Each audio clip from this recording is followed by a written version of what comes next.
in the 2016 NFL Draft, the Miami Dolphins select Xavier Howard, defensive back from Baylor. Welcome to SicEm365 Radio. With the second pick in the 2012 NFL Draft, the Washington Redskins select Robert Griffin III, quarterback, Baylor.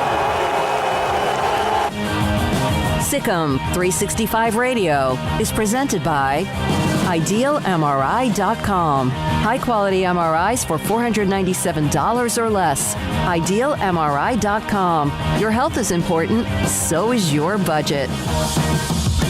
With the 15th pick in the 2016 NFL Draft, the Cleveland Browns select Corey Coleman, wide receiver, Baylor. The 3 o'clock hour is sponsored by Waco Custom Marketplace. Meats, sweets, Texas treats, and a cut above the rest. 425 Lake Air Drive, Waco.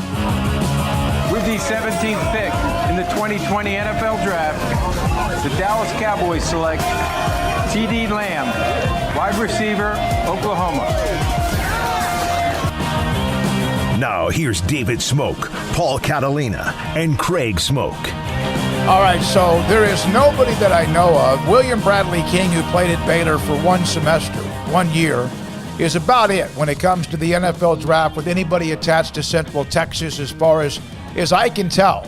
I've never been in a region where there wasn't a former high school football player. I can't think of any. I've gone through all of the prospects, not that there's not one out there. But tonight, the NFL Draft, as Paul and Craig and we have been mentioning, my God, please get here. Well, it's here. It's like 3 hours or so away. So I'm trying to think last night, how do we cover it? We're going to have the number 2 overall pick in the draft. We're going to have a young man that fell out of the first and then even second day when most people thought he would be drafted sometime in day 2 in the 3rd round maybe. Into the 4th round on Saturday morning he's drafted. And then also, Kelvin Beachum, who from Mejia, SMU, and now with the Cardinals, is one of those who's going to announce a pick for the Cardinals tomorrow night in day 2. And, of course, he played locally at Mejia. He's going to join us, plus Mickey Spagnola, DallasCowboys.com. Jason Smith, Andrew Billings. Carolyn Peck, women's basketball national analyst for ESPN. Had a chance to visit with her. Had a chance to talk with her afterwards as the women's basketball coaching search, of course, is in full throttle. MaCio Teague have made it official. Not a surprise, not breaking news, but made it official. We'll have him momentarily about his decision to enter the NFL Draft. I will correct you slightly. There is Taquan Graham from Temple that's in this Temple draft. Texas, from right. University of Texas, and I think he'll be a probably day 2 pick, 2nd or 3rd rounder. I'm just shooting that out there because I really haven't looked closely, but based on stuff I was reading, I know there's a lot of people that do like what he can do. So, yeah, maybe a day 2 pick that we're looking at from Temple. I'm looking at Brian Baradis' NFL draft board. Here's a guy that's done this before. Doesn't mean he's right. But I did see him say about in the edge position, edge pass rushing position, William Bradley King, he thought had a 5th round. That's me. Sorry, that's me. That was Andrew Billings calling me. Had a 5th round, grade. So that's interesting. And yeah, Taquan Graham from Temple, you're exactly right. Now, that's tonight. So that's going on tonight. There's a lot to get to. Again, MaCio Teague made it official, put up on his Twitter, Instagram, and whatever else page that he's going to turn pro. That's not surprising. We'll get his feedback as well. Also, how about this for you guys? And also 254-339-1122. If you look at the first round, right off the top of the first round, Lawrence, Fields, Wilson, Jones, and Lance. Those are the 5 quarterbacks that appear to be possible first-round choices, right? Most of them, I think, they're going to get picked, even maybe in the first 1, 2, and 3 picks, whoever.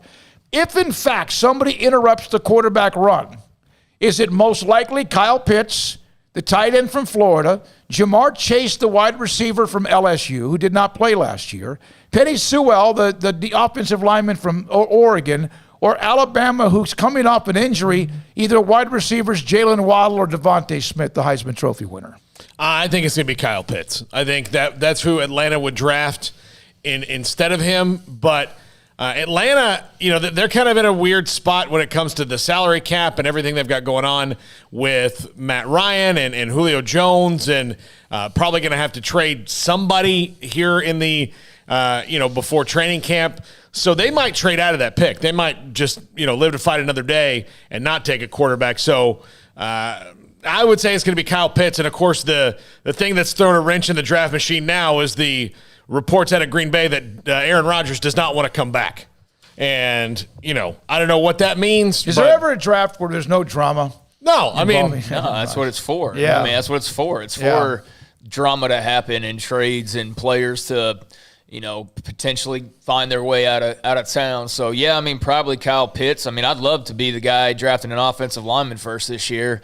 Typically, that's kind of boring. It really is. No disrespect to the big uglies, but it's kind of boring to draft a tackle at number 3 overall or number 5 overall when you want the sexy skill guy. But I'd love to have Penny Sewell on my team, especially if I'm Joe Burrow and the Bengals. But yeah, if somebody's going to interrupt the quarterback run, it seems if all the mock draft people are good at their jobs, then yeah, it would probably be Kyle Pitts. Yeah, he's an unbelievable player. And if he was to drop 4 to 5 to 5 to 6, then all of a sudden Jerry starts to have that moment with Steven.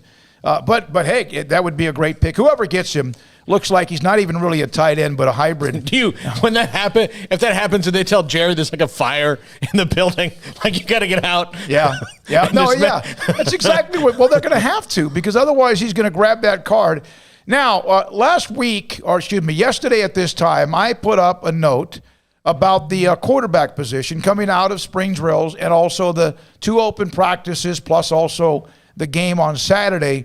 The final tally, I think there's maybe a couple hours still to go, but Gary Bohannon, 56%, Jacob Zeno, 31%, Blake Shapen, edges Kyron Drones, it's almost 7% compared to 6%. I saw Football Bob, our great friend Gary Comer, who breaks it down, and he said, again, it's very hard to even do this because of the fact we only saw 3 times, even though there were some practices in which people were open, being able to watch a little bit.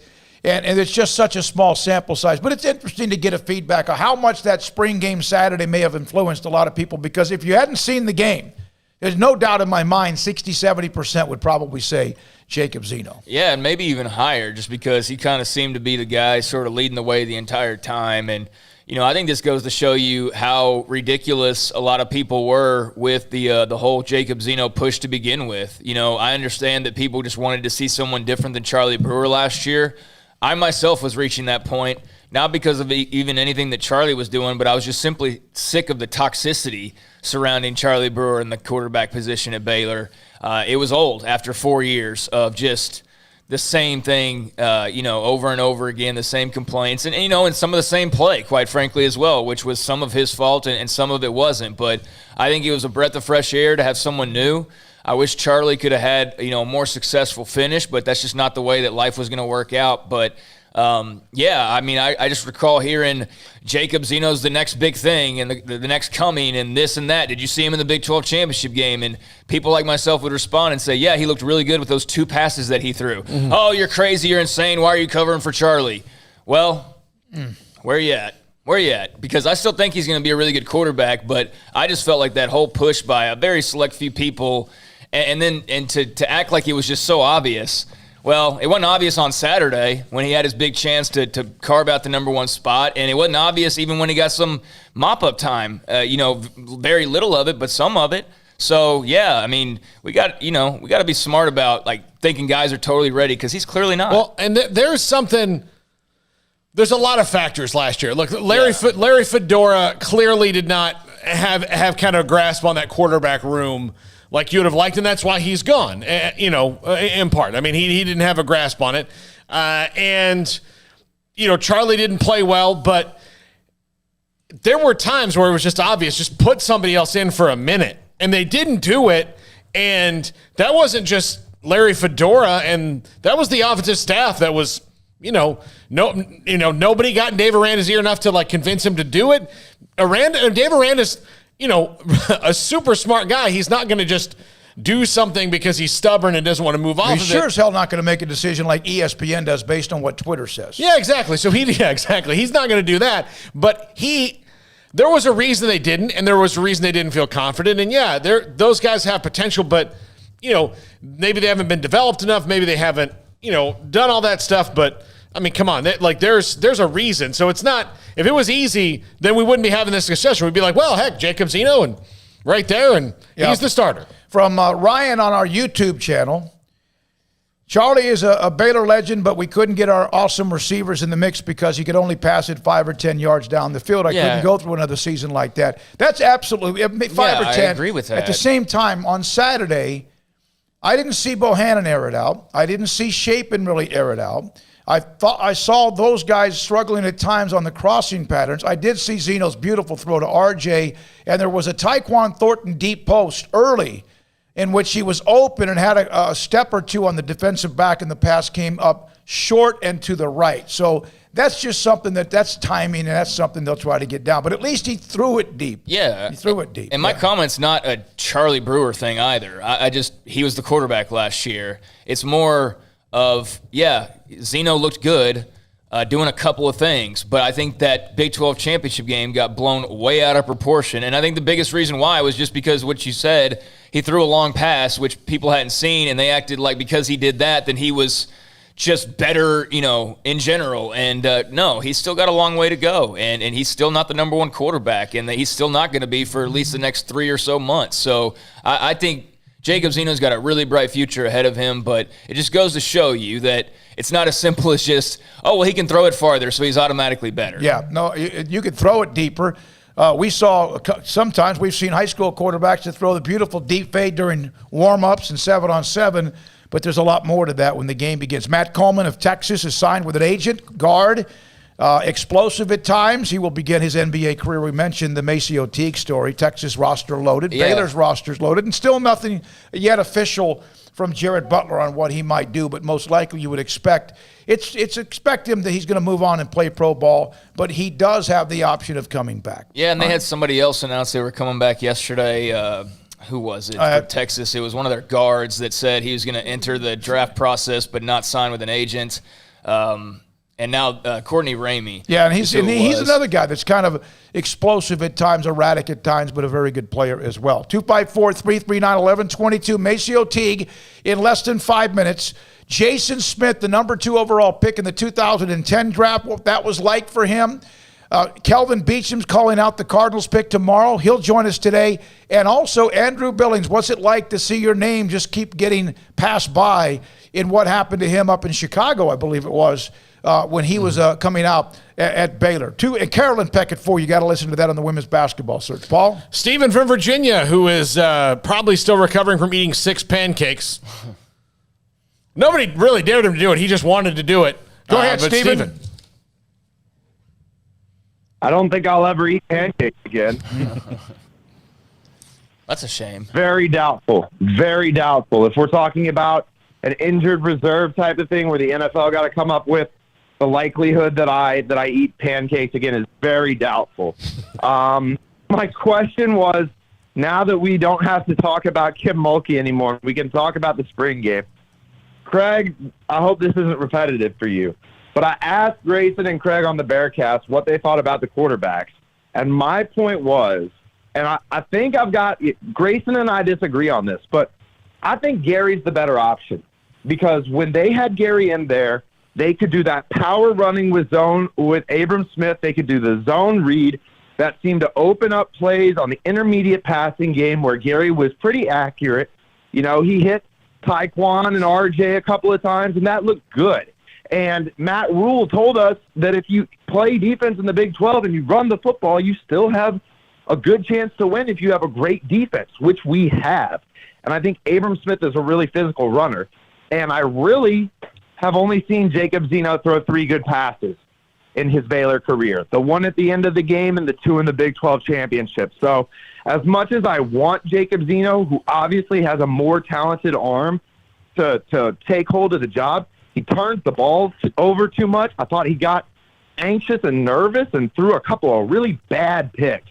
And if he's going to take hold of this starting job where this team has the possibility of being a top 15 defense, they can't be a top, a barely top 100 offense too, with a quarterback who throws 15 touchdowns and 20 picks. So I'd like to hear from y'all and see if I can change anybody's mind. I'll catch y'all later. All right. We got MaCio joining us in a minute. You guys respond to that.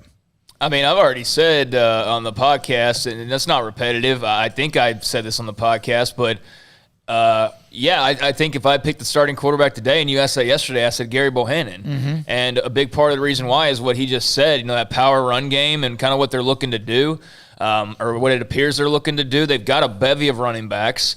We know they've got good receivers, but the question is that offensive line as well. But, I mean, if you're looking to not turn the ball over and kind of maybe limit some of Gary's flaws, then he does seem like he would be ideal to run an offense like that and, keep it in the hands of the Abram Smiths and the Treston Ebners and, the occasional tight end and that type of deal. So, yeah, I mean, I'm in line with you. I mean, I don't think he's for sure the guy, but going off to just right now, kind of like yesterday, I had a hard time answering that. I eventually relented and said Gary, and it's for a lot of the reasons that you just said, and I maintain that. As of right now, yeah, I'd say Bohannon running that style of an offense would probably be what you see in game one. It all depends on if they can move people on the offensive line and protect whoever the quarterback is with the running game in any particular possible way. This Aaron Rodgers thing, the only thing I don't understand about it is Brett Favre was a diva. Yeah. He was. Always in and out of retirement, whatever. And now Aaron Rodgers is one. He has maybe reasons to feel that way, but that's going to be the overwhelming. There might be an NFL team out there that thought they were going to draft the first-round quarterback or first quarterback in the first 5 or 10 picks that all of a sudden went, what do we have? What is our arsenal to deal with? A lot of text, a lot of things from YouTube as well. But earlier today, MaCio Teague made his announcement that he's going to enter the NBA draft. It is not a surprise. It was expected, and I had a chance to catch up with him as soon as he made that decision. 1, 2. I'm in love with a man named Rudy. I'm okay with that. He knows exactly what I want. He keeps me coming back. He cooks breakfast, lunch, and dinner for me. Does the dishes too. I'm in love with a man named Rudy. Last name Barbecue. It sure is easy to fall in love with Rudy's tasty oak smoked barbecue. Next in line. Let Camille Johnson Realtors guide you seamlessly through the process of buying your dream home or selling your current one. Commercial, farm and ranch, or residential, Camille Johnson Realtors can smoothly and successfully lead you through any transaction. With a team of 28 experienced agents who are excited about serving you, Camille Johnson Realtors services the entire greater Waco area. If you're in the market to buy or sell, contact Camille Johnson Realtors, 104 Midway Center in Woodway, or find them online at www.camillejohnson.com. Camille Johnson Realtors, elegant, charming, warm. Welcome home. At Ideal MRI, we feel blessed to be a part of the Waco community. We're a small family business right here in Central Texas, and our goal is to bring down the cost of healthcare while maintaining high quality. At times like this, the cost of healthcare has never been more important, and unfortunately, significant illnesses and injuries still occur. That's why Ideal MRI is open and here to serve you through the difficult time. We offer premium MRIs just like a hospital with state-of-the-art technology and specialists, but you'll pay less. Sometimes thousands of dollars less, whether you're using insurance or not. At Ideal MRI, we accept most insurance and there are no hidden costs. Even offering financing if that's needed, everything included in the price, and you'll not get something as a surprise in the mail later on. If you need an MRI, ask your doctor about Ideal MRI. They'll know. You can schedule an appointment safely from home online in minutes at idealmri.com or give us a call, 833-IDEAL-MRI, idealmri.com. Car has the trucks, man. They have the one for you. Crew cab, short or long bed, silver, black or blue. Texas size selection, great prices too. Richard Carr, he has the truck for you. Carr has the trucks, man. He has the truck you need. If you want the best truck, you want a GMC. Texas size selection, great prices too. Richard Carr, they have the truck for you. Hey, this is Bryce Petty, former starting quarterback and two-time Big 12 champion, and I know firsthand the importance of being in top shape both on and off the field. So listen up, men. If you're feeling beat down day in and day out and looking for that high-performance edge that separates the men from the boys, then look no further than the Petty Clinic Low T in Waco. Petty Clinic is a comprehensive men's healthcare clinic with an atmosphere catering to men. Board-certified Dr. Kent Petty has a special interest in offering the highest quality medical care to men of all ages. Some of the services offered include screening and treatment for low testosterone or thyroid, infertility, high blood pressure, diabetes, high cholesterol, sleep apnea, while offering comprehensive wellness exams and complete men's health lab panels. High performance men, remember, it's not just a Petty thing. This is Bryce Petty, encouraging you to reach out and Google search Petty Clinic Low T or go to pettycliniclowt.com and get your complimentary lab screening today. This is SicEm365 Radio. Text us at 254-339-1122. The SicEm365 Radio text line is sponsored by Riverbend Liquor and Wine, with the most extensive variety of craft beer in Waco. A hidden gem on Lakeshore Drive and 19th Street. Former Baylor guard MaCio Teague has made the announcement to enter the NBA draft. And man, MaCio, it's hard for me to say former Baylor guard. I guess that's what happens, but can you ever, fathom that? No, I was just thinking when you said that, man, that just sounded crazy that he said former Baylor guard. So, no, that's actually unimaginable. Well, it was up until this point.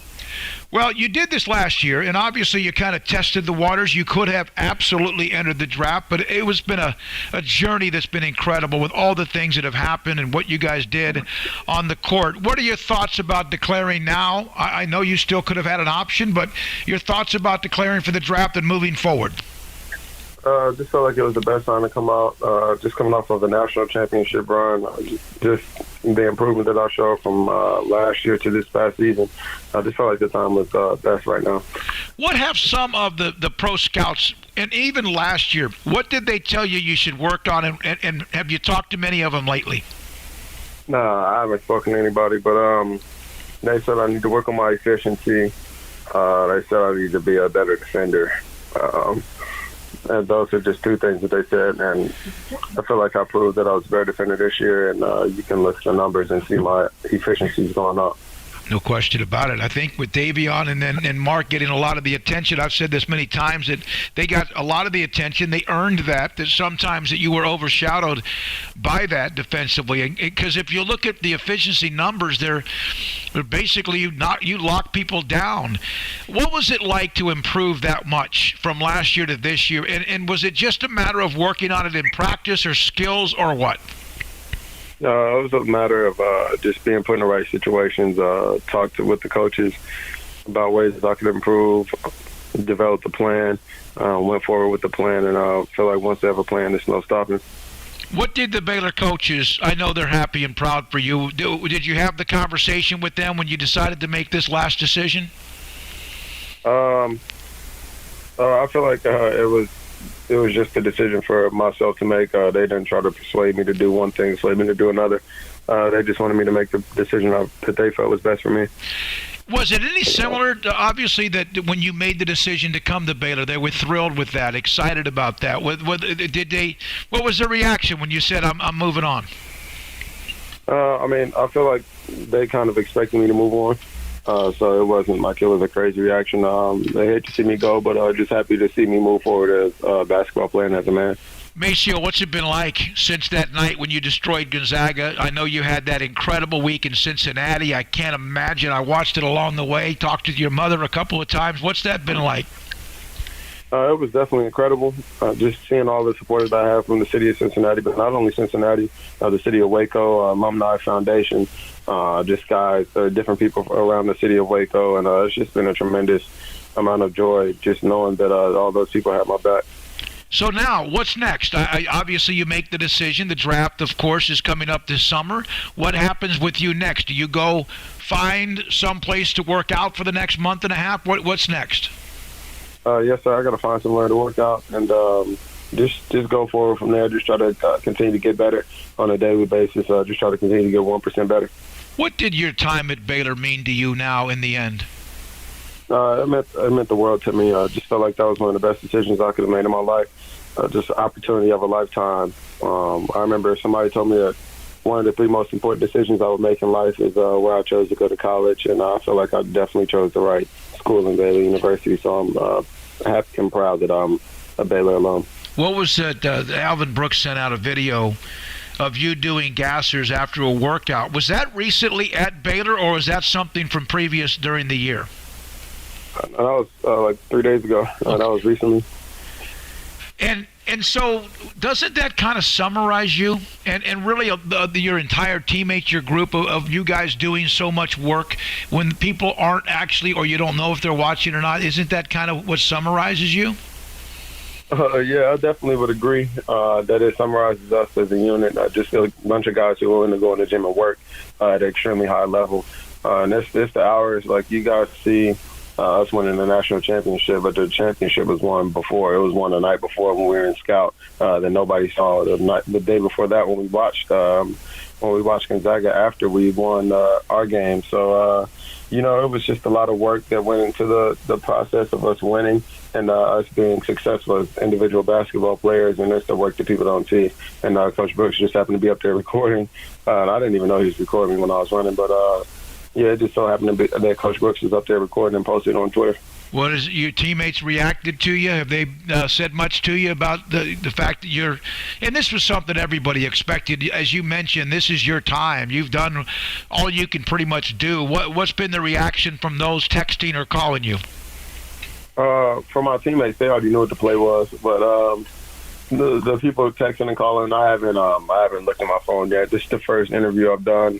And I'm sure that I've been getting a lot of tweets, a lot of comments on Instagram and things of that nature, but I'll look at it later today when I get a chance. MaCio, I've been able to talk to your mother on occasion, especially really the last probably couple of months. What kind of a rock has she been for you? She's been a great rock. Look at her. She's standing right here smiling right now.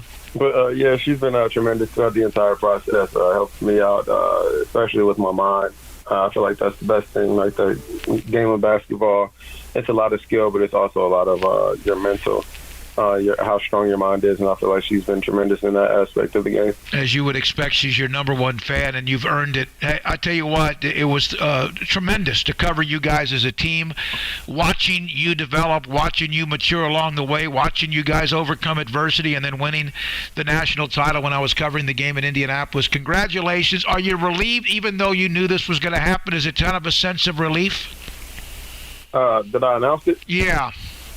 No, not necessarily. I wouldn't say it's a sense of relief because, I didn't need an announcement to know that I was going forward. I just felt like I owed it to the fans to let everybody know what I was doing. Well, you did, and thank you very much for your time with us today on SicEm365 Radio. MaCio Teague, former Baylor guard, now entering the NBA draft. Thanks for your time, and good luck, MaCio. Thank you so much. Thanks, buddy. Appreciate it. Congratulations. Tell Barbara I said hi. Your mama. She's unbelievable. All right, that's MaCio Teague. His mom was sitting there right there as he did that interview, and he's on his way to the NBA. That's not a surprise, but it's great to hear from him today after he made his decision. Coming up next, Jason Smith, former number 2 overall pick in the NFL draft. A note or two from maybe Joni Taylor from Georgia about the Baylor job. That and more. SicEm365 Radio. Don's Humidor and Coffee Beans. They have a 48-foot walk-in humidor. I'm sitting there looking online, and there's a picture of all of the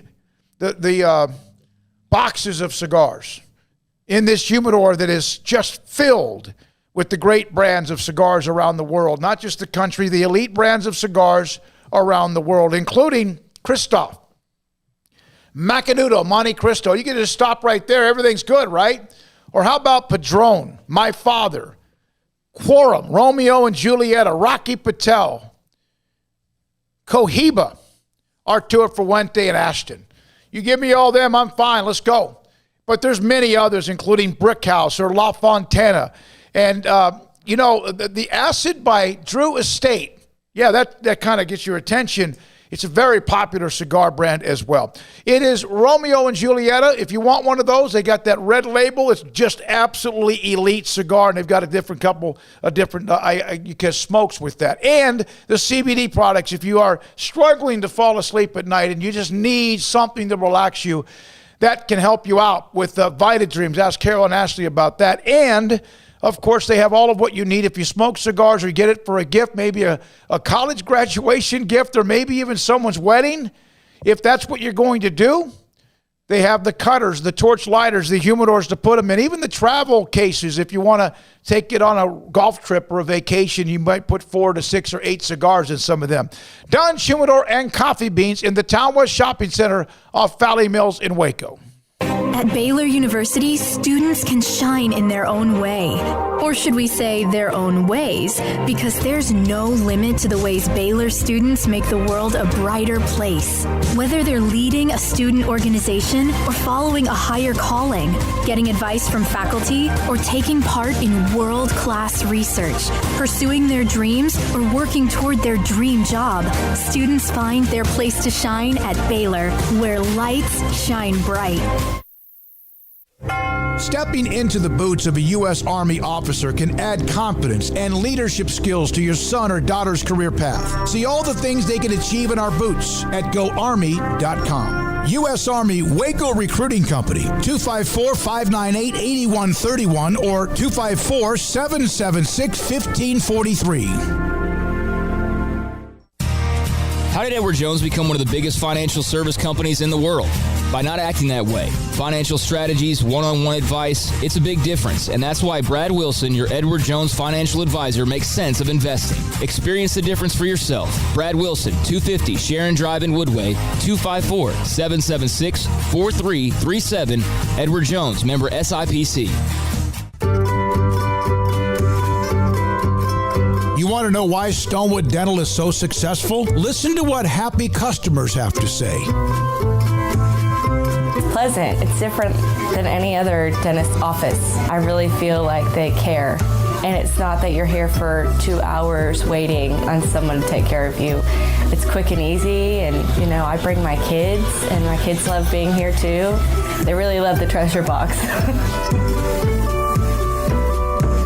Staff is really nice and accommodating, real friendly. You feel more like home. It's not sterile looking. Everybody has their own personalized rooms with decorations and decor, and they'll even have a blanket for you when it's cold. I've recommended people to actually come here, and they are patients now. I really love it here. It feels like family. Learn more, stonewood-dental.com.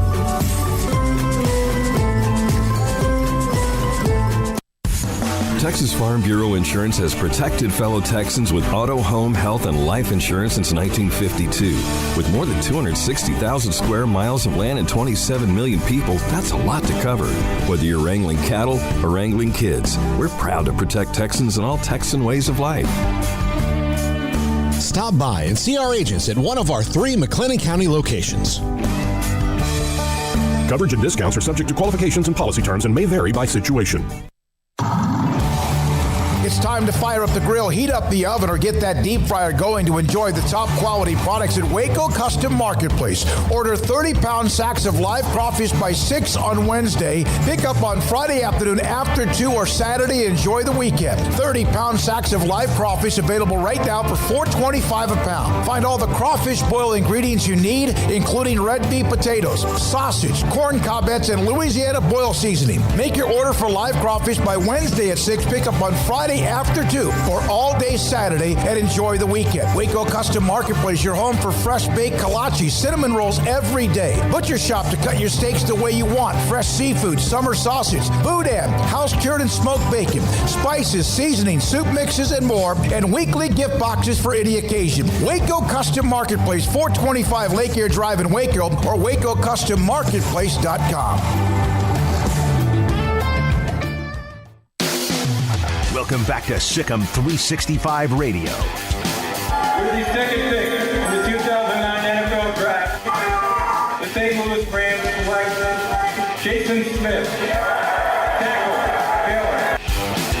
The The SicEm365 Radio Live Guest VIP Hotline is sponsored by Stonewood Dental. We are all in this together. Couple of things on the women's basketball coaching search and then Jason Smith. One, Alyssa Smith responded to a tweet by ESPN Women's Basketball that she's the number one ranked player coming back back at Baylor. Back at Baylor, and Alyssa did respond with, "I will not disappoint." Also, Joni Taylor, the young coach at Georgia, has apparently told the Ball Out Media, which covers basketball, that I have no interest staying at Georgia, talking about Baylor. And again, sometimes that can be the case. Does that not mean that there can't be changes? But if you're going to chase these things throughout the next 3 or 4 days, it's going to drive you nuts. Jason Smith, former number 2 overall pick, All-American at Baylor, saw him at a football practice a couple of weeks ago, joins us on SicEm365 Radio. Jason, thank you, with Paul Craig and David Smoak. When the night of the draft, you knew you were going high. What was that like that day, knowing you were going to go so high? Is there still anxiety because you don't know? Oh, wow. Can you guys hear me? Yes, sir. Yes, we can. Okay, wonderful. Yeah, it is. Oh, wow, that's a good question. And it's funny, I was just talking with somebody about it the other day. You're just excited. You're so excited. You don't know, so you're trying to not act like you're real, like a kid in the candy store, but you're very excited. Yeah, you're very excited. You had a very meteoric rise up the draft board. You know, you went from a team, people didn't know about Baylor, and then Coach Briles kind of came in. You guys started playing better, and then people started noticing you. From covering you at that time, you handled it all very well, at least publicly. What was going on in your head at that time, though, when it was like, oh my gosh, this is really happening? You know, the easy version of it is during that time in my life, I really understood that it was bigger than me, and I was just really being, and I'm not saying this negatively, but I was just an instrument kind of used to help Baylor get to where it needed to go. And obviously you can kind of see what the players that come on right behind me, Robert Griffin, Danny, Phil, a lot of guys that come right behind me that were first rounders or second rounders, J.D. Walton.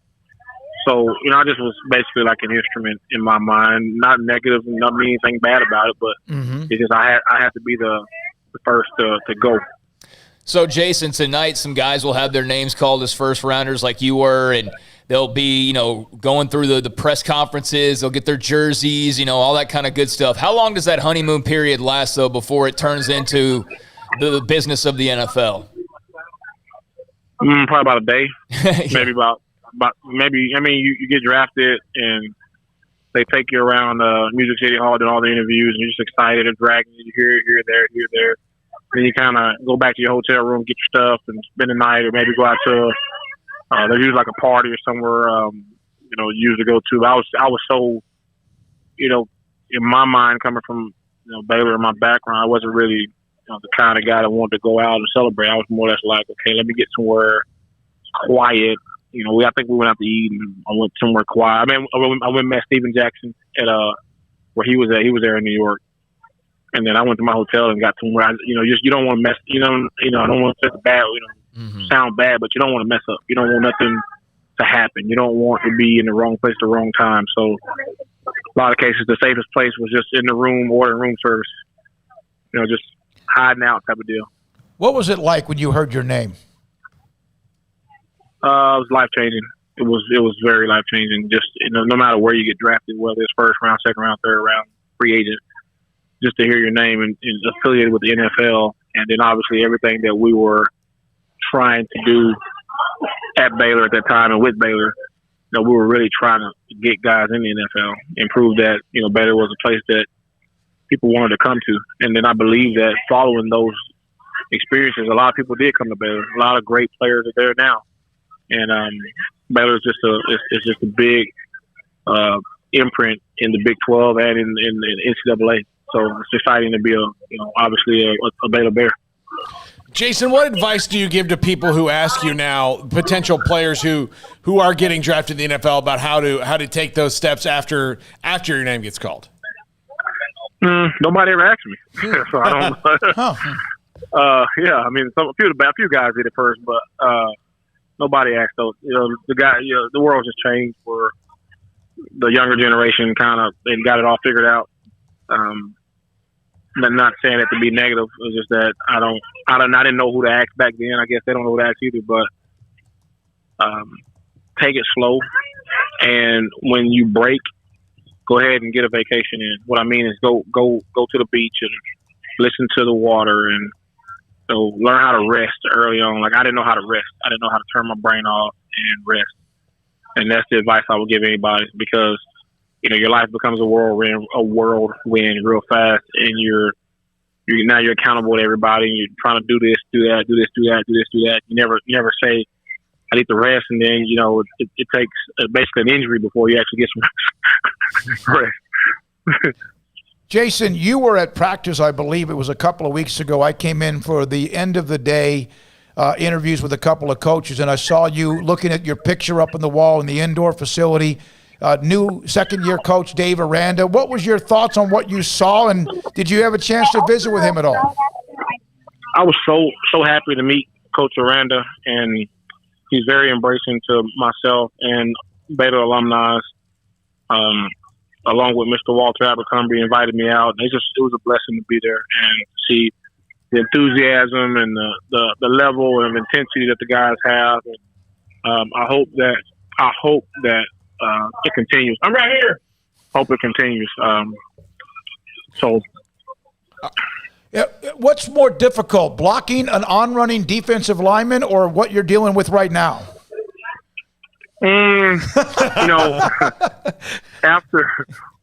After college, life becomes real, and you have responsibilities and bills, and it's just life. And I got married and kids, and it's just a lot.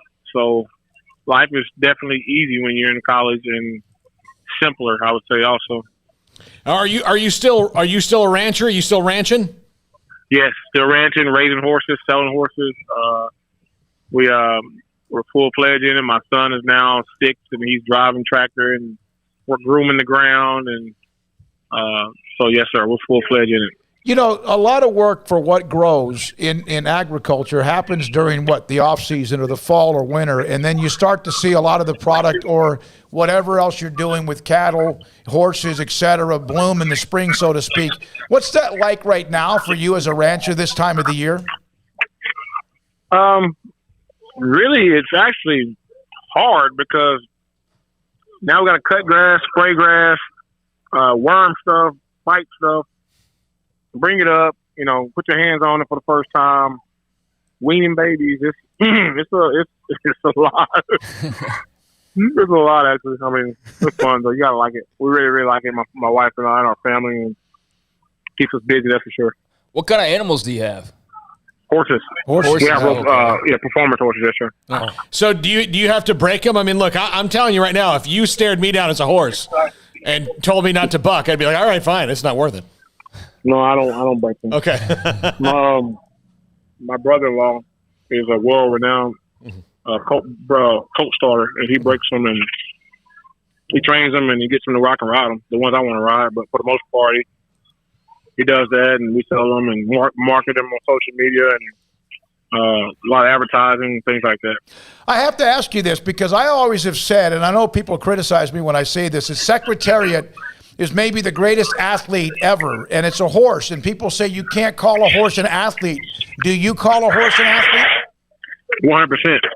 You have to, it's no different than people look at human athletes with a different eye than, let's just say, a coach. A coach is going to say, okay, this guy here is athletic. He can do this, this, and that. Where a horse person is going to say this horse is athletic or it's not athletic. But for Secretariat, he's more of a track athlete versus a barrel racing horse is a track athlete that can turn. He runs and turns But yes, a horse has to be athletic, and we have seen horses that are not athletic. So So it's kind of like the Olympics and events. Like you might be a guy who's great at the 400, but you're not. You wouldn't want to run the 100. That is correct. That's correct. Yep, that is correct. Some horses are just better at some certain things, and then obviously genetics played a role. Like when I first had my son. When I first had my son, I sent the video to Coach Browse. He was like maybe 6 months old or something like maybe a year old, and we were at Sam's, and he's pushing a box across the floor. I thought that just tickled me. I mean, I just thought, like, look at it. It's spread in him to be a offensive lineman. I sent the video to Coach Brown. I said, look, Coach, he's almost getting himself ready. But, a lot of it is genetics. It's what the mother and dad did and things like that. Jason, were you much of a watcher of what the Baylor men's basketball team did last month? I didn't even watch the game. Well, what do you think about the fact? What do you think about the fact that they brought home a national title in men's basketball? It's amazing. It's wonderful.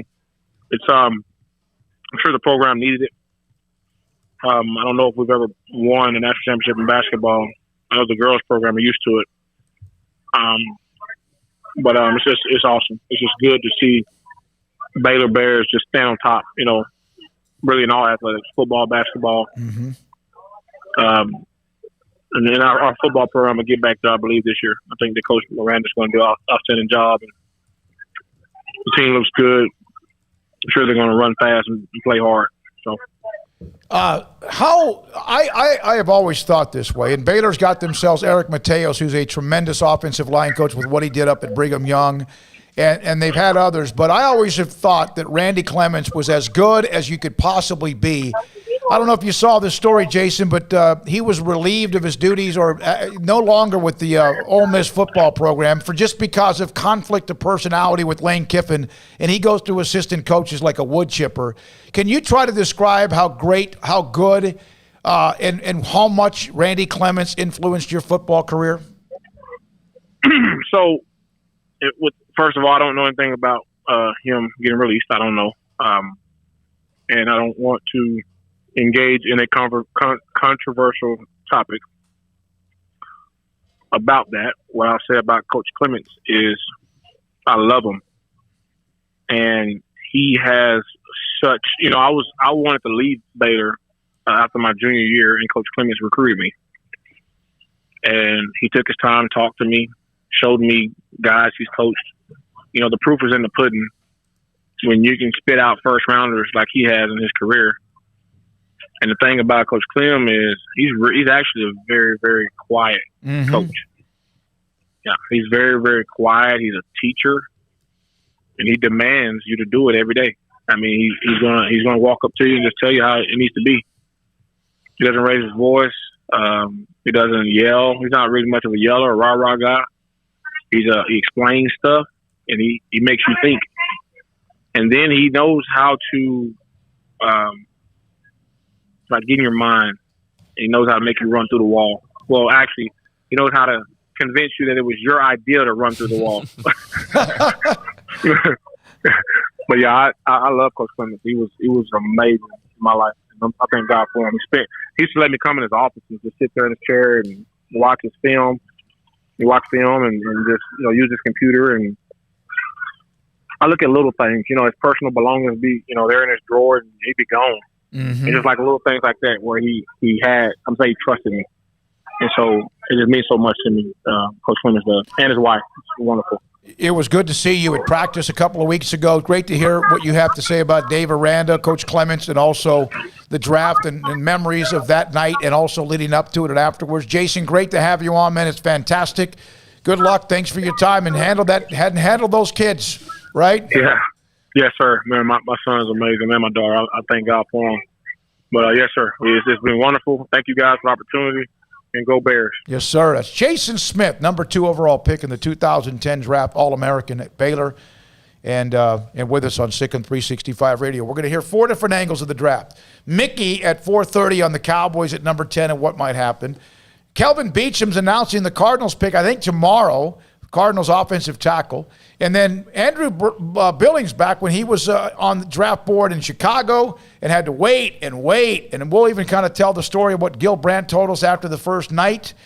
Maybe the second night of the draft up in Chicago. We'll get into that, plus much more. 4 angles. The number 2 overall pick, someone who slid to the 4th round, Cowboys draft, and then also someone announcing a pick for the Cardinals who's a part of the Cardinals in Kelvin Beachum. Yeah, we were at that sports bar that we did the show at the day before the draft, the Wednesday before the draft. Billings came to that sports bar, but we went there before our flight to eat because we wanted to watch a little bit of the draft before we had to go back home. We had a few hours to kill. Yeah, we had a few hours to kill, so we went to that sports bar. It was fantastic.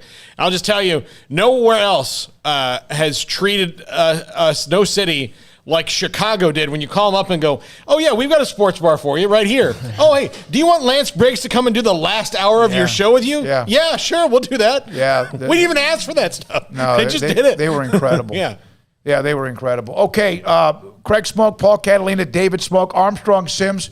How many cameras, Mr. Armstrong Sims, genius man, how many now do we have in this studio? Because I see a close-up of Paul, a close-up of me, which is, you could get a little further back, a close-up of now Craig as well, a close-up of, the overall shot, an overview shot, and then is yours not working too? Well, we have that one. There you go. I have the studio. How many do we have? There's also this one, which is my... No, go lean right. There you go. There's Armstrong. So 1, 2, 3, what, 5, 6? Something like that? Yeah, that's 7. That's 6. That's 6. Brian, Ashley, and Colt continue to just add to the mix of greatness. And we appreciate that. All right, a couple of notes here when we come back. 4 o'clock hour. You want to stretch here? Just stretch for about 3 minutes here. Carolyn Peck, ESPN National Women's Basketball Analyst. She also won a national title at Purdue. Replaced Nell Fortner, who's now at Georgia Tech. So she replaced a Hall of Fame player at Texas. And I think Nell Fortner might be a part of the Texas Sports Hall of Fame. She had to replace somebody on staff who left because she was coaching the U.S. Olympic team. And so Nell Fortner, they promoted Carolyn Peck. She helped cultivate a lot of the talent on that Purdue roster. And so what is it like to be someone like Satia Messer, who's on staff and will get an opportunity? And how important would it be to keep that continuity together? Plus, she does talk about some of the other names in the mix, a couple of assistant coaches, one from A&M and another one I think is, maybe the head coach at Auburn. So there's a couple of new names she threw into the mix. She'll join us today at 4 o'clock. Okay, so you guys all agree that Pitts will be the first offensive player that interrupts the quarterback run. Right? Yeah, I think so. I think so. And I mean, we say that thinking that that's going to be the 4th pick, but yeah, I guess it would be the 5th. Look, if I'm Joe Burrow, I could probably, get an offensive lineman in the 2nd round and be happy with getting Kyle Pitts to throw to. Yeah, I think it's going to depend now on, what happens with Aaron Rodgers. That is the story. Yeah, that completely throws everything in the air because if you need a quarterback, I mean, you can go try to get Trey Lance or you can try to get Aaron Rodgers. And, yeah, Trey Lance will have a longer career, but maybe not, actually. Well, Aaron Rodgers is proven, so – yeah, I mean, that's the one that could be the whole wild card in this thing. Yeah, could you imagine if the 49ers traded all this stuff to get up to number 3 and then all of a sudden can get Aaron Rodgers, and they're 2 years away from being in the Super Bowl with Jimmy Garoppolo and a lot of young talent at running back and receiver and a really good offensive line and defense that does not quit. He makes holy cow wherever he goes. Now there are how many teams that really, even if Aaron Rodgers was available to them and they had whatever they could to trade him, there's still 8 to 12 teams that aren't going to do that because they don't have to, because they don't want to. Even though he's the 2nd, 3rd, maybe best quarterback in the NFL, you have to give up a lot to get him. If in fact this is all true, so let's say a third of the league's out, right? Yeah, and plus the contract stuff just may. All right, and then let's take the other 20. Let's say 10 or 12 are out. Then you take the 20. How many of them have picks in the first 5 or 10 picks that don't have a quarterback as good as Aaron Rodgers? San Francisco. Yeah. Carolina. Jacksonville. Carolina. I mean, all the people in the top 3. Yeah, pretty much everybody at the top's got no quarterback except for Cincinnati. That's what makes this even more intriguing. Or what if you're a team in the middle of the first round and you're not going to get one of those 5 that will go early, 4 or 5 that will go early. And your next choice might be a Kellen Mond, who's still, that might be that's a project perhaps. Who knows? What if you're in the middle of the first round? If you're at Washington? I mean, look, you don't think they would not? How good would they be with an offense? The longer it goes through through the first hour of the draft, where the picks already come off the board, if say Denver, Las Vegas, and San Francisco can't work it out, and then all of a sudden, Washington comes in there with the 19th pick and says, "Hey, we'll take him," and then you're gonna have to give more than just that one. But if Green Bay wants something tonight for Aaron Rodgers, then that's something you got to consider. Raiders will get him before the Redskins would, or Washington would. Oh yeah, because they're a couple picks ahead, and they seem to be one of the teams that he apparently indicated he would be interested in. Mm-hmm. So yeah, I mean, Las Vegas, San Francisco. There's a lot of teams. I mean, Jacksonville doesn't need to do anything. They just go draft Trevor Lawrence. The Jets. I mean, whoever knows with their quarterback situation, but they can get a young guy. I mean, if you're a top 3, you don't really need to make a move for Aaron Rodgers. Mm-hmm. Obviously, San Francisco, they're at 3 though. They're the weird one there, and they moved up to 3, right? Yeah. Atlanta, no. Cincinnati, no. Miami, no. Detroit.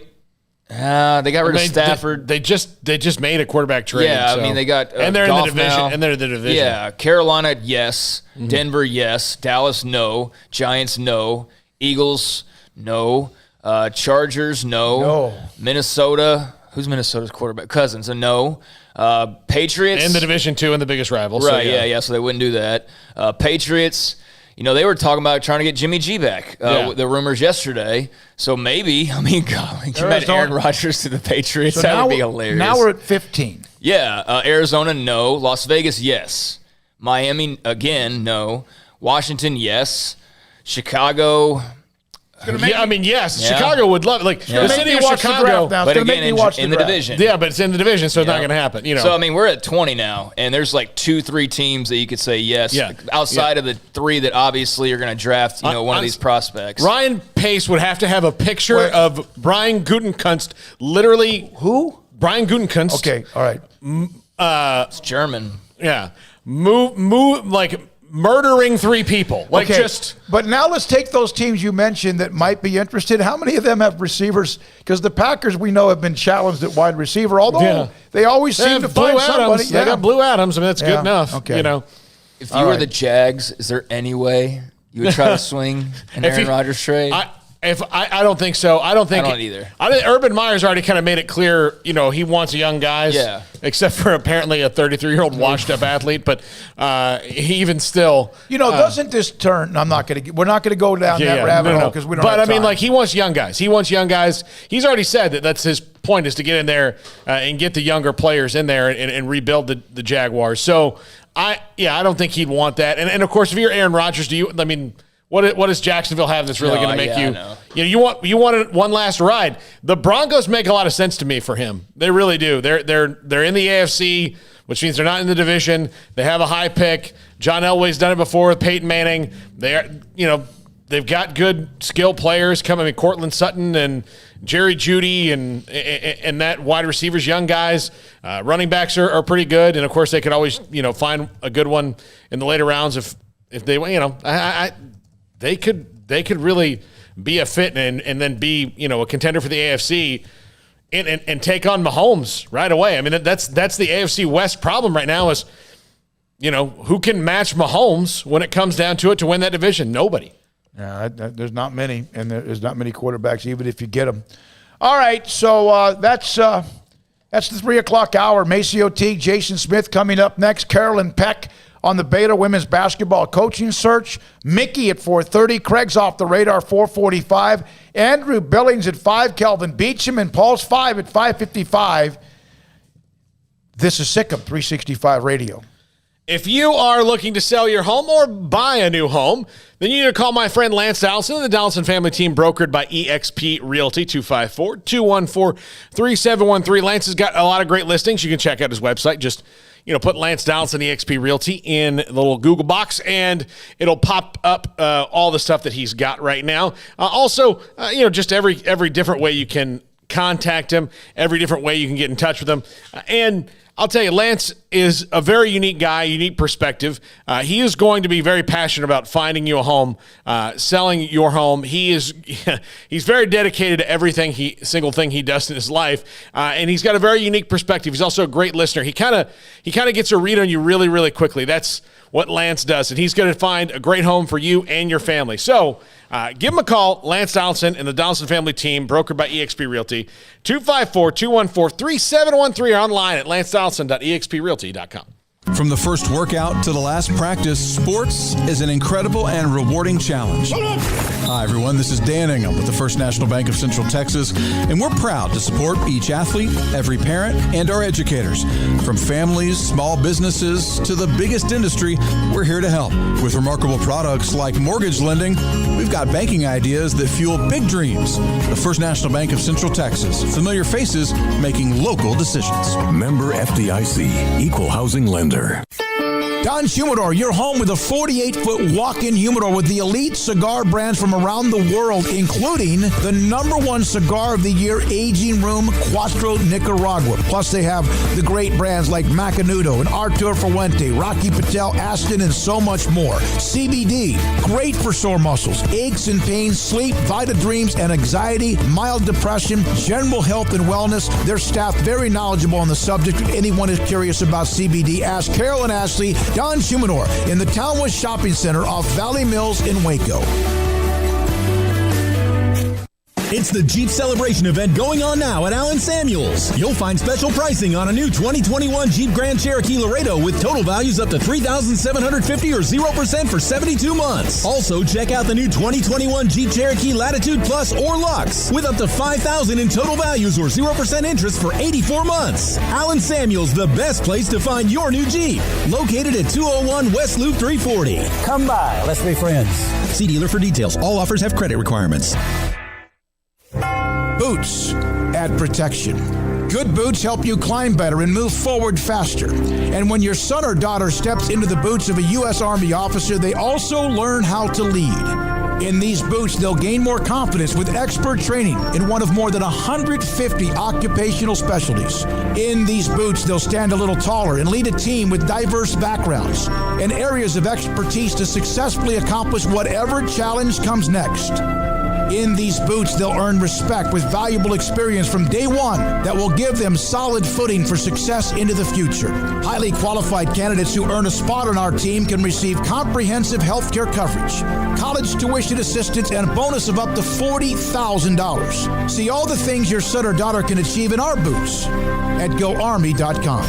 U.S. Army Waco Recruiting Company, 254-598-8131 or 254-776-1543.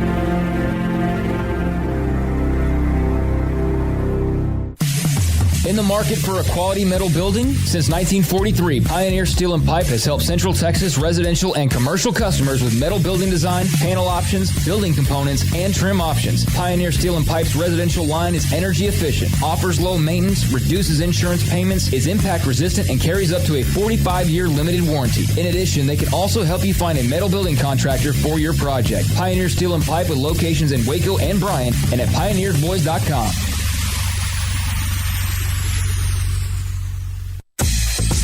Southwest Sports Medicine and Orthopedics, the team physician of Baylor Athletics. Our doctors specialize in the diagnosis and treatment of any and all sports-related injuries, celebrating over a decade of service in Central Texas. Our doctors are equipped to handle a wide range of issues, whether it's your foot or ankle, orthopedic spine care, your hand or wrist, knee and shoulder pain, or if you're in need of our arthritis or total joint clinic. Come see us at the new Baylor Scott and White Ted and Sue Getterman Sports and Orthopedic Center. Trust the doctors at Baylor Trust, Southwest Sports Medicine and Orthopedics. Our goal is to get you back in the game. Welcome back to SicEm365 Radio. With the 21st pick in the 2011 NFL Draft, the Cleveland Browns select Phil Taylor, defensive tackle, Baylor. The 4 o'clock hour is sponsored by Boozer's Jewelers, the wedding ring store, specializing in custom jewelry and repair, all in-house. Now here's David Smoak, Paul Catalina, and Craig Smoak.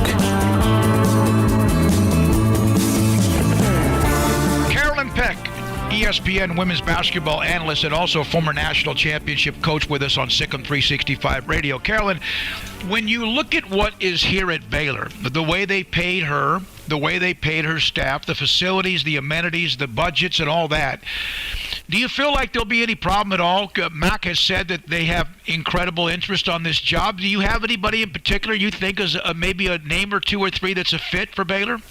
You know, I have had the privilege of covering that program many times and have gotten to know Kim and the staff.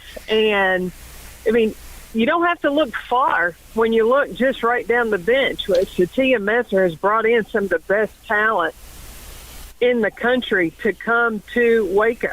So if there's anybody that knows that program, that knows what needs to be done to maintain, you just look a few seats down the road. If I ask you a name or two out there nationally, would you mind commenting on what you've seen from them? Well, there are a lot of great talent that is out there that coming in from the outside. If you look at assistant coaches, you've got Jolette Law, who has in the last 3 years, two of the last 3 years, signed two of the first or top recruiting ranked classes in the country. You have Kelly Bond, who's right on the street at Texas A&M. You know, there is talent around to choose from. I just hope that the administration does its homework, and it's more important to bring in someone or to hire that next hire of someone that can win and continue a winning program, not just win the press conference. Right. How about the person that has to replace? Everyone always talks about you don't want to be the person that replaces an icon, a legend, a Hall of Famer. How about how mentally tough whoever comes in will have to be, whether it's Satia, who stays, and or anyone else that comes in, to know what the standard is and know that they're always going to be compared to what Coach Mulkey accomplished? Well, the most important thing is it's the one who can connect with the players that are there, because there's a ton of talent that is right there. And so someone that can connect with those players, continue a vision, and not be intimidated by it. At Waco and what Kim has built at Baylor, you don't have to reinvent the wheel. And that's the risk that you take by going outside in and, want to put their own stamp on it, as opposed to continuing a winning tradition, a mindset that those players that are there already have. And they understand what it takes. And to build on the momentum, the fans at Baylor, wow, the dedication that they have to continue that and you don't have to come in and reinvent. Carolyn Peck, ESPN, with us, former national championship coach at Purdue on SicEm365 Radio. Word is, based from the athletic director, Mack Rhoades, that they will not change at all any of their commitment, whether it's financially or with what needed to continue this tradition. Was there any part of you when you heard the story that Kim was leaving that perhaps they were trying to minimize women's basketball? No, I never got that mindset at all. I mean, after being there, when I come in, I don't just talk to coaches, but I got to know some of the fans there, the support around. And there is a commitment to women's basketball. You don't win 3 national championships without it. And so, no, I didn't get the feeling of a minimization or minimizing women's basketball. Is the coaching, I guess you say, when women's basketball has changes? Muffet McGraw left Notre Dame. They promoted from within, and some others have left as well. Is the coaching depth out there? You've mentioned a couple of assistants. Is it out there better now in women's basketball than ever before on someone who can come in and set the standard, or not set it, but continue the standard? I think that the talent is out there for that to happen. It's not automatic, and not in every case it works, but I have seen where it does. Case in point, at Georgia, And you look when Andy Lander stepped down, Joni Taylor, and what she's done at Georgia. I think Neil Ivey will do the same thing at Notre Dame. I think that, the potential and the talent is there. I mean, you can't sit next to somebody for so long and not understand. And especially when you're responsible for the talent, not only to bring it there, but to also, you're that liaison. I know from being a recruiting coordinator when I was at Purdue in my first year with Nell Fortner, is bringing in the talent, and then you also are that bridge between your players and the head coach, because the head coach has got a mission and things and deliver a message, and sometimes the players don't get it. And you have to have that liaison in between the players and the head coach to make sure that the players understand the mission and the process and see the vision of what the head coach is doing. And I think that Fatia has done a fantastic job with that. Obviously, you work with Andy Landers quite a bit as well, and he was at Georgia. Joni Taylor is now there. What are your thoughts, and what has he told you about Joni Taylor? Well, I've also covered Joni in covering women's basketball. Mm-hmm. Joni is a fantastic coach. She's a fantastic person. She's a rock star. She is solid. And you talk to her players love her. She's honest. She's straightforward. She knows the game. Joni's a dear friend of mine. So I think the world of her. Carolyn Peck with us from ESPN. Carolyn, thanks for your time. In the end, obviously Baylor has a loaded roster, starting at the top with Nalissa Smith and Queen Egbo, plus the transfers who are already on the roster and some great young players as well. Maybe one or two transfers.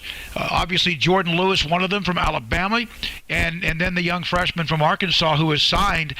If they turn this around quickly enough and they get the right person, is there a good chance you think they maintain that entire roster? Yeah, if they pick the right person, I think so. Those players, they came to Baylor for a reason, and I think that if you have the right person in place or keep the right person in place, you have a solid, I would feel like 99%, if not 100%, ability to keep that full roster intact. Macros, the AD, said that they would like to have things wrapped up by this time next week, if not much earlier. What are your thoughts when you first heard there might be more than just a little bit of this and that with Kim Mulkey and LSU? Well, I mean, you have to look at what Kim has done since she came to Baylor. She has made a phenomenal impact, winning 3 national championships. She has built a standard for women's basketball that a lot of programs compare themselves to.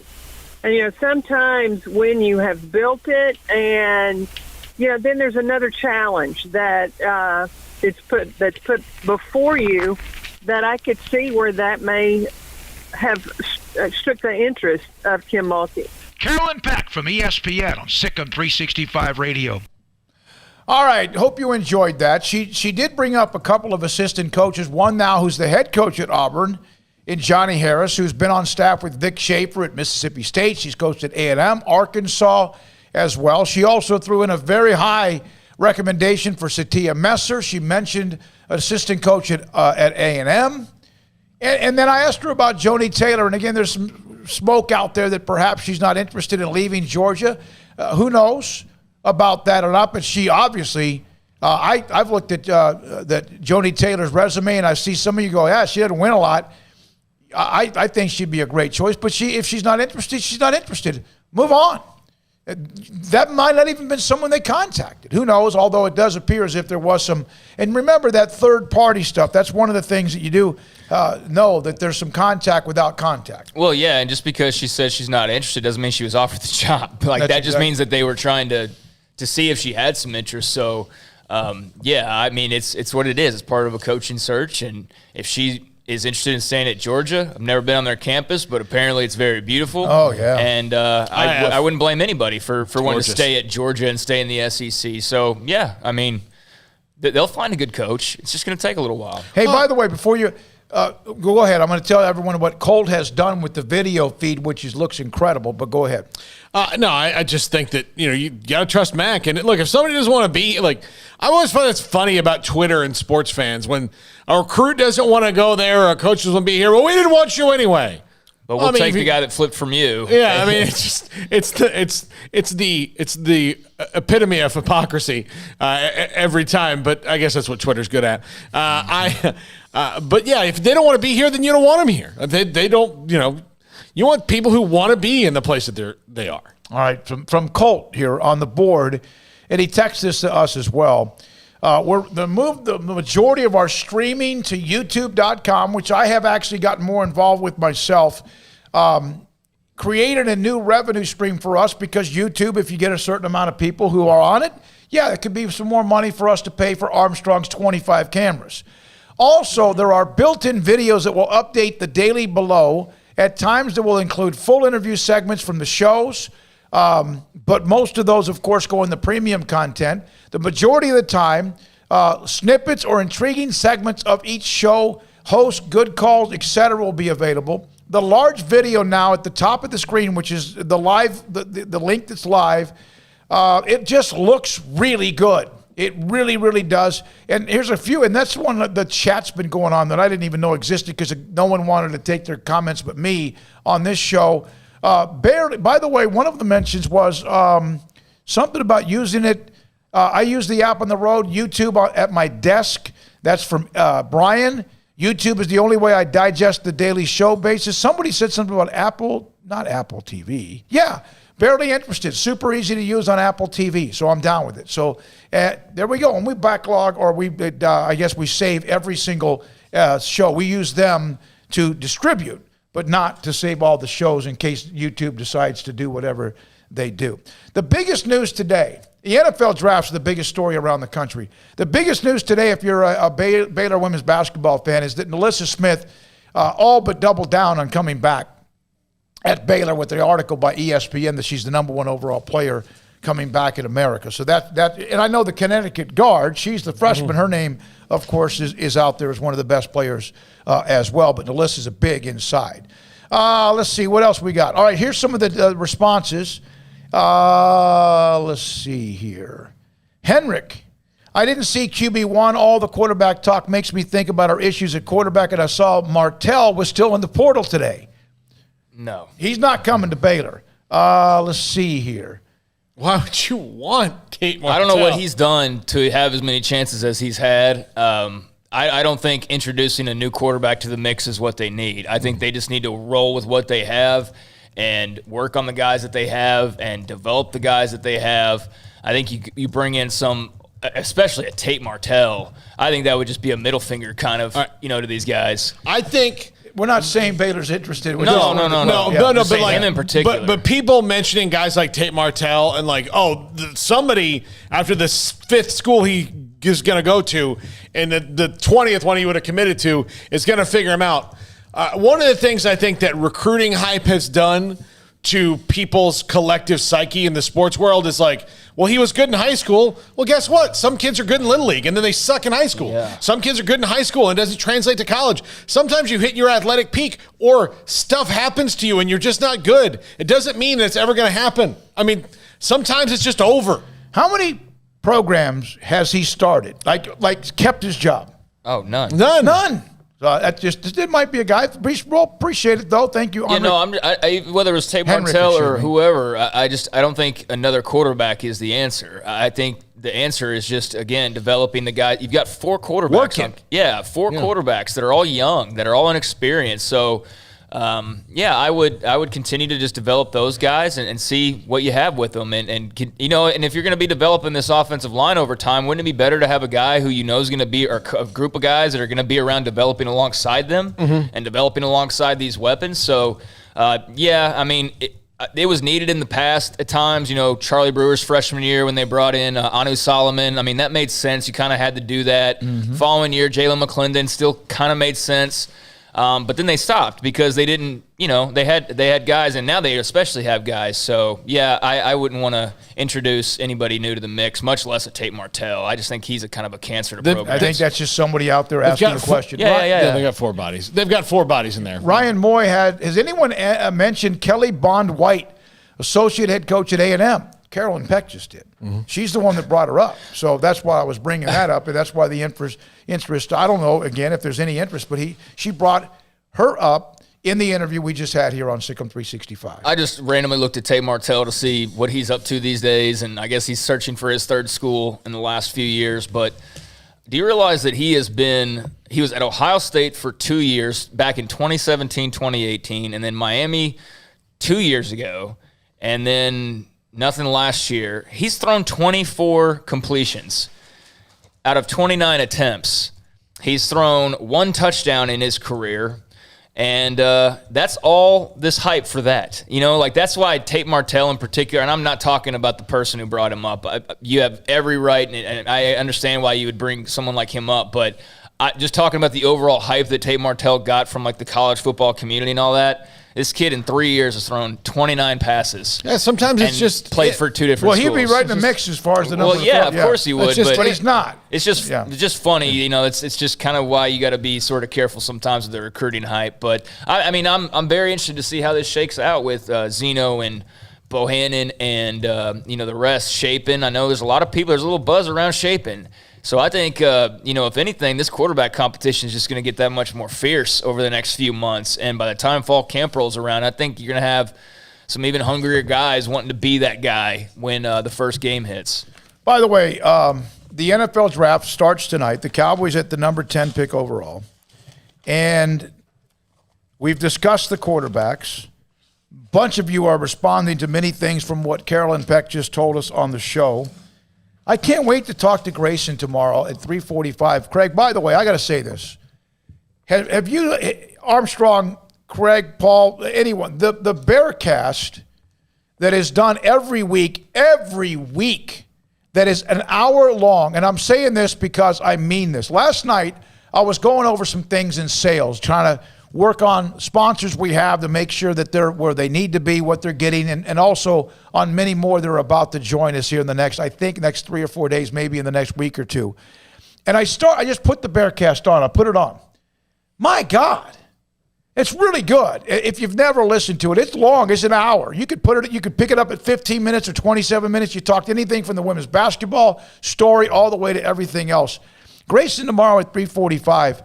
He compares Jared Butler and James Akinjo, and he's very high on Akinjo. Very high. And we'll get that with him tomorrow at 3:45 with the young man that joined us Monday. Well, I appreciate you saying that. And, the Bearcast was something that it's been 3 different names. I think it's just the Bearcast for good now.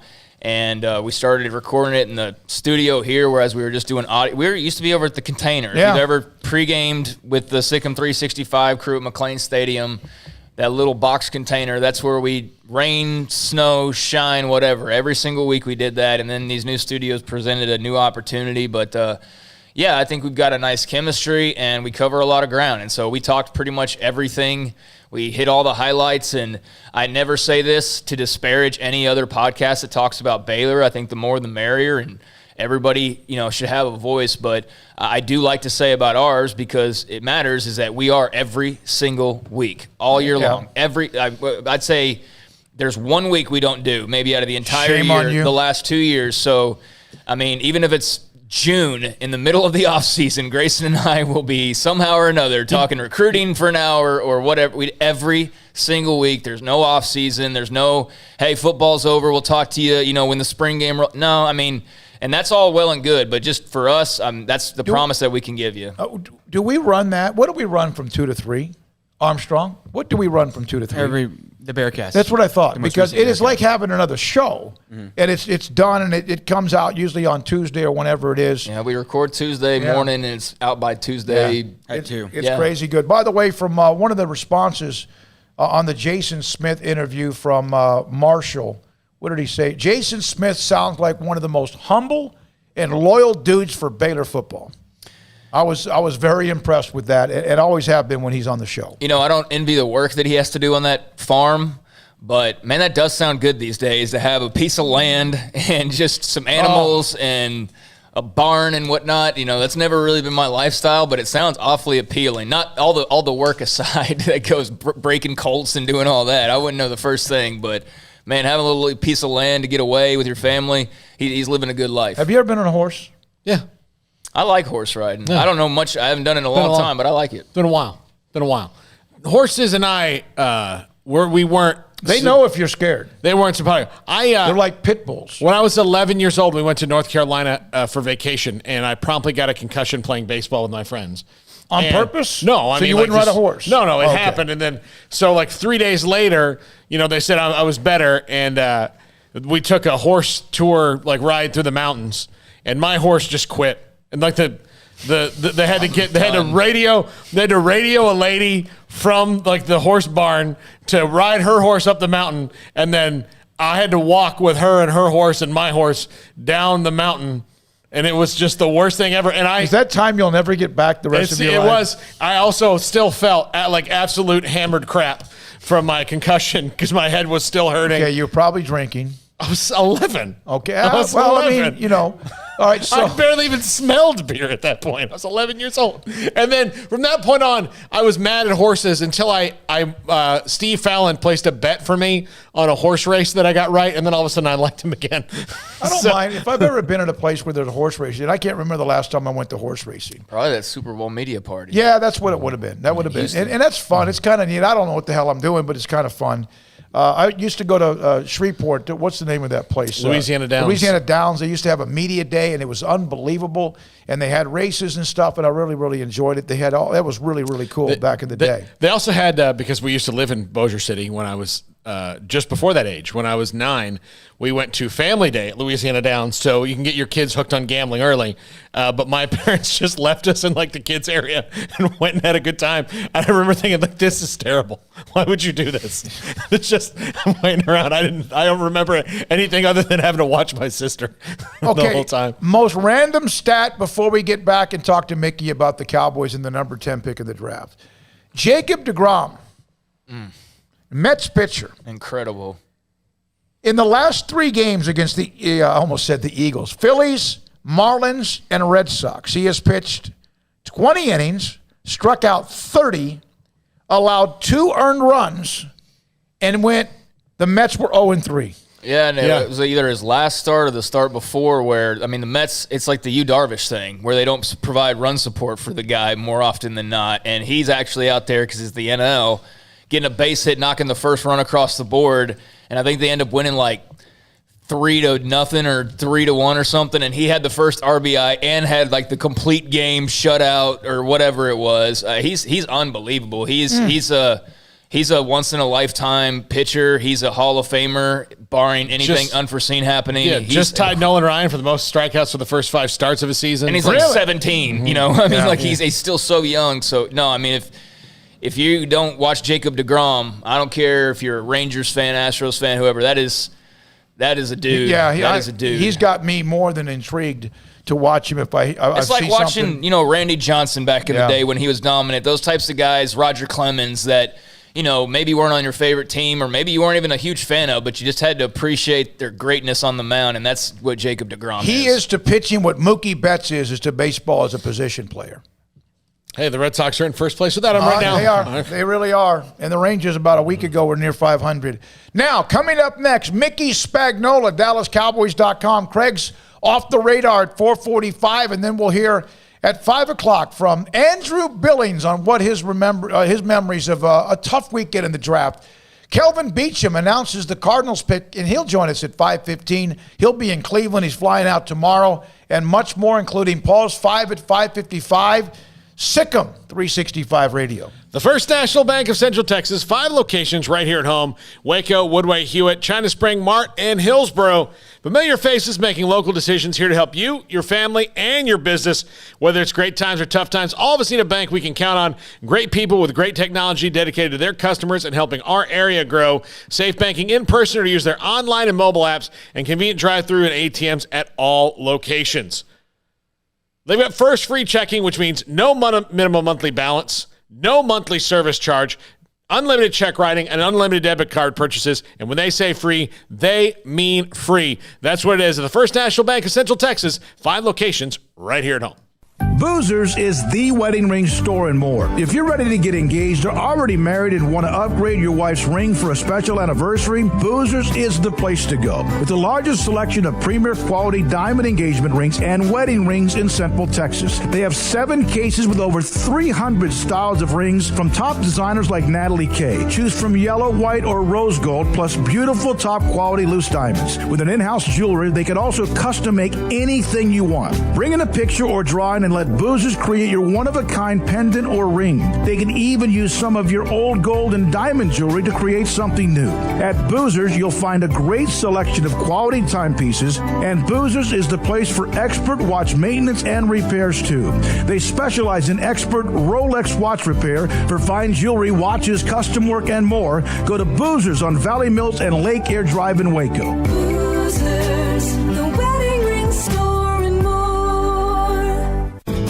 How can we help you? That's a question we ask every day at American Bank. Hi, I'm President and CEO Dana Hassel. Our commitment to our customers is what drives us. It's why we've invested in new branch buildings and technology like ITMs that let you speak to a teller face-to-face from your car. It's why we work with local businesses, helping Waco grow and thrive. And it's why decisions about your accounts and loans are made here in Waco by people who know you. How can we help you? Find out at American Bank, member FDIC. Stepping into the boots of a U.S. Army officer can add confidence and leadership skills to your son or daughter's career path. See all the things they can achieve in our boots at GoArmy.com. U.S. Army Waco Recruiting Company, 254-598-8131 or 254-776-1543. At Marco's Pizza, get craveable pizza made the Italian way with dough made from scratch, an original sauce recipe, 3 fresh signature cheeses, and premium toppings you love, served hot and safe. Right now, you can get unlimited medium one-topping pizzas for just $6.99 each. Why stop at just one? Order with your app or at marcos.com for curbside, carryout, or delivery today. Marco's, pizza lovers get it.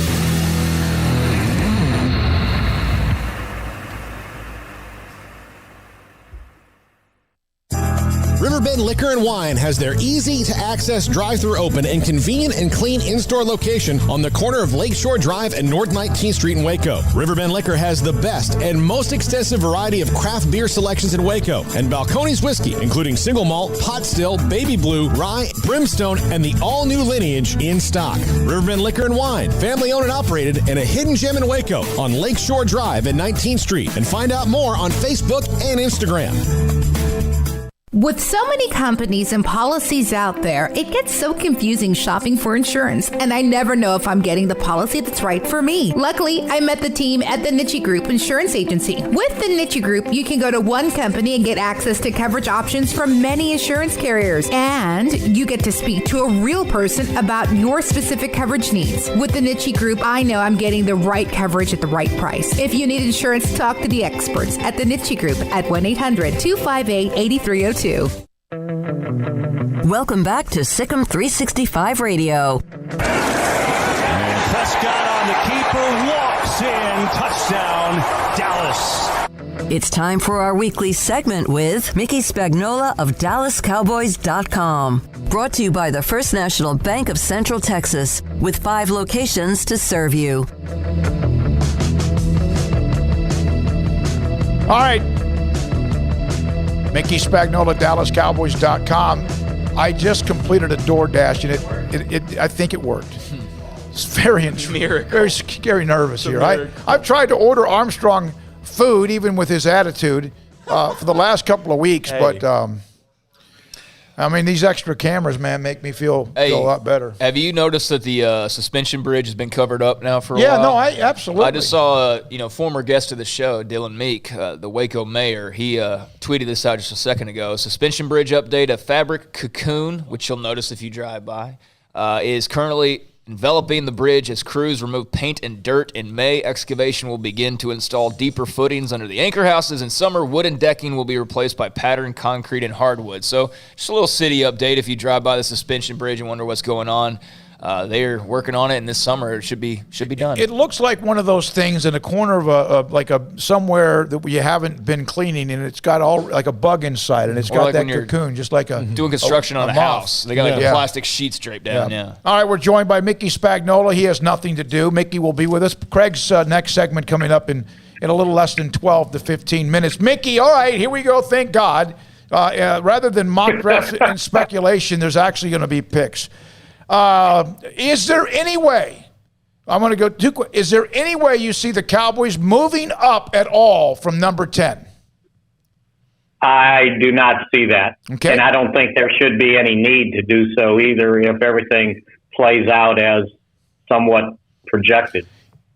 Is there a chance you think, of course there's always a chance, but is there a chance if one of the defensive backs is still, both defensive backs, cornerbacks are available at 10, that the Cowboys would, doing their due diligence, move backwards knowing they could probably get one of them, although it's a risk, and get an extra pick somewhere? Yeah, I think that's the more probability, more of the probability that would take place. Like if no defensive player has been taken off the board, if there's a quarterback still available, if there's still an offensive lineman or a wide receiver still available, if you could start doing the numbers, then you would say, all right, there's 3 guys, 4 guys I wouldn't mind having. I could trade back and at least get, probably a 3rd round pick. But I'm thinking, if whoever's trading up for my 10th pick wants a quarterback, I might want next year's first, too. Mickey, do you have, just personally, do you have someone that you really like at 10 for them? Yeah, I like Micah Parsons. I've probably been telling you guys that for 3 weeks, right? I like the linebacker. All I know is the Cowboys were gosh awful against the run last year, and I don't know where the cornerback helps that out. Maybe Dan Quinn can, but I like what Parsons, from what I've seen of him, and even to the point if they move back, and like I said, there's 3 or 4 guys that they wouldn't mind taking. Jeremiah Owusu-Koramoah. I don't know if you guys have seen much of him, but he's pretty dynamic too. He's a linebacker that can be a safety, or a safety that can be a linebacker, makes plays, team leader. So to me, I don't mind the cornerback. That's fine. And they'll need one, right? And I don't know how they've got them ranked, but the best defensive player on the board might be their choice at 10. And if that's the case, to me, the linebacker helps them out, and I can get a corner in the 2nd round. But those 2 linebackers, I think they're rare talents. Mickey, this isn't Cowboys related, but it should have or could have a big effect on the draft tonight, and it's just interesting overall. What do you think about the Aaron Rodgers Green Bay situation with him making it known that he wants out? Well, if he wants out and it's San Francisco that wants him, which has the 3rd pick, I was assuming part of the deal from what I've seen is switching 1st round picks and, getting a boatload of other picks along with Jimmy Garoppolo. I wouldn't think Green Bay is moving up then to take a quarterback after taking one last year, unless they just don't like them. But if they take another player and that pushes more quarterbacks down the ladder, so that pushes more players the Cowboys would be interested in towards them. So I think it would help the Cowboys if indeed Green Bay doesn't move up to take a quarterback. What are your thoughts about the drama that the Packers and there's that Texans Deshaun Watson drama, and then all of a sudden it went to a different drama from hell. But the fact that they just never seem to be happy. He makes a lot of money. They've been successful. He's won a Super Bowl. But my God, you had Favre, who was a diva. And it seems like Aaron Rodgers, even if he has a right to be upset at times, seems like he's got a little bit of that in him as well.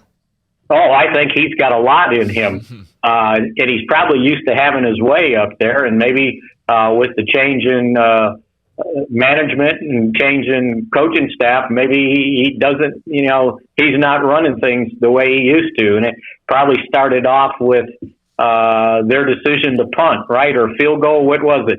Instead of going for it when they were behind and they needed a touchdown and then didn't get the ball back.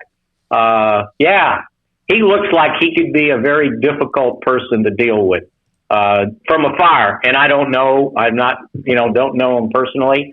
But hey, it's a quarterback, right? And this is a quarterback world. That's why I think the Cowboys are very fortunate, as I think Steven pointed out, that, we took care of the quarterback riddle. And how rare is that these days to find a quarterback that you could sink your teeth into in the fourth round, because the majority of the guys taken in the first round don't work out.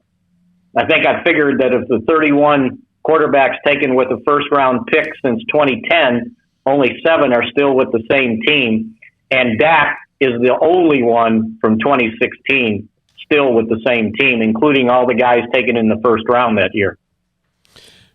Mickey, where do you see the draft taking the Cowboys as it wears on? If like I said, if they've linebacker, cornerback, the top 2, where do you see it taking them really? Yeah, after that, whichever one you don't get, then you're going to need, I think, a offensive tackle at some point, second day, maybe third round, a guy that can come in and be the backup swing tackle with enough talent to maybe play guard too. But if you think about that, position's been a sore subject for the last, 4 seasons, when they've tried to rely on different veteran guys or free agents they've brought in that just haven't panned out. And that was their biggest problem last year. As bad as the defense was, if they hadn't lost both of their starting tackles and the guy that they, brought in as a free agent to be the backup swing tackle gets hurt, and then he wasn't really very good. They were hung out to dry at those spots. So to me, if you can get a young guy to start grooming for the future, say I don't need a replacement. People keep talking about you got to replace Tyron Smith. You think you're going to find somebody as good as Tyron Smith? And I know he's been hurt, but what he had last year got fixed. I'm told he's moving just fine, and that both of those tackles should be good to go by time training camp. Probably now, but certainly by time training camp comes. So to me, I don't know what you guys think, but I would rather have Tyron Smith and his talent for 13 games than any other tackle you're going to give me that might play 17. Mickey, what were your thoughts on Sean Lee finally deciding to hang it up? Yeah, I was kind of expecting that, just the way he was talking towards the end of the year. It didn't surprise me. Too bad for the Cowboys, and not so much from what he could do on the field for them still, but just what he could do for them on the sidelines, on game day, in the locker room, during the off season. If it wasn't for the injuries, he would have gone down as the best linebacker the Cowboys have ever had. And we're talking about a couple guys that are in the Ring of Honor, right? I think he was that good. He was that smart. He was that dedicated. And, when they had the press conference here Tuesday, I was walking down the hallway towards where the interviewing lawyer was, and here comes Sean. And he runs into all the guys in PR, and he thanked every one of them for what they did for him during his career. You just don't find a guy like that every day. You don't find a guy that's beyond reproach, that's been on your team and tells you it's been an honor to play for this team. Not that the team had the honor to have you, but that you had the honor to be here and try to hold up the tradition of this organization. He's just one of a kind.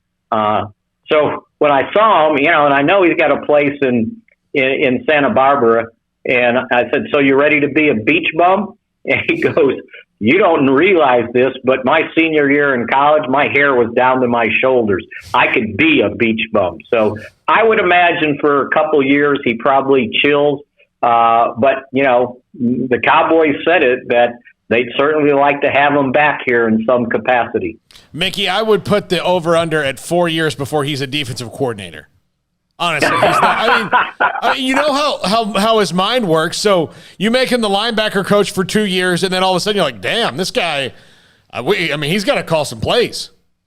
Well, yeah, and then I don't know when your 4 years start, because I do think he wants a break. Yeah. And again, you also have to consider, he could be a coach. He's already been a coach in that linebacker room. But does he want to, after 11 years of grinding in the NFL and basically making the money he did? Now, it wasn't the greatest, but he made a lot of money, and I'm sure he wasn't, irresponsible with it. Do you want to work 14 hours a day? I mean, you got to really, really love it to be able to do that.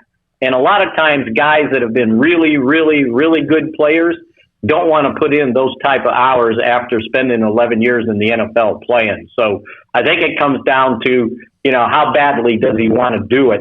If everybody can get a job like Witten and go coach at a high school, and then, you're not working 14 hours a day probably at that high school, although maybe some of them do.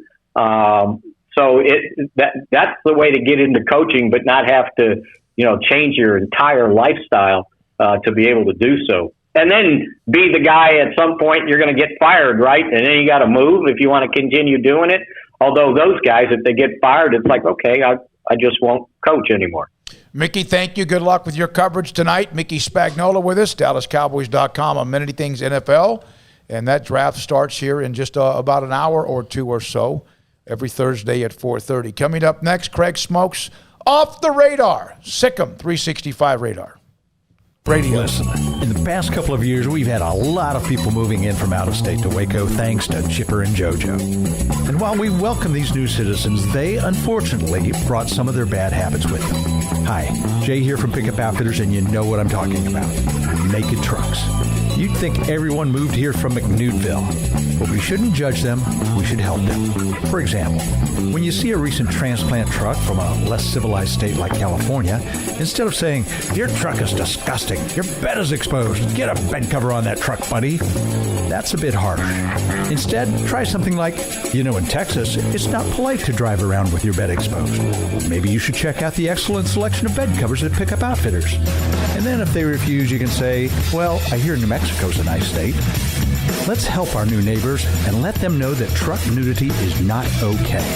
Let them know about Pickup Outfitters of Waco and send them to our website, createacommotion.com.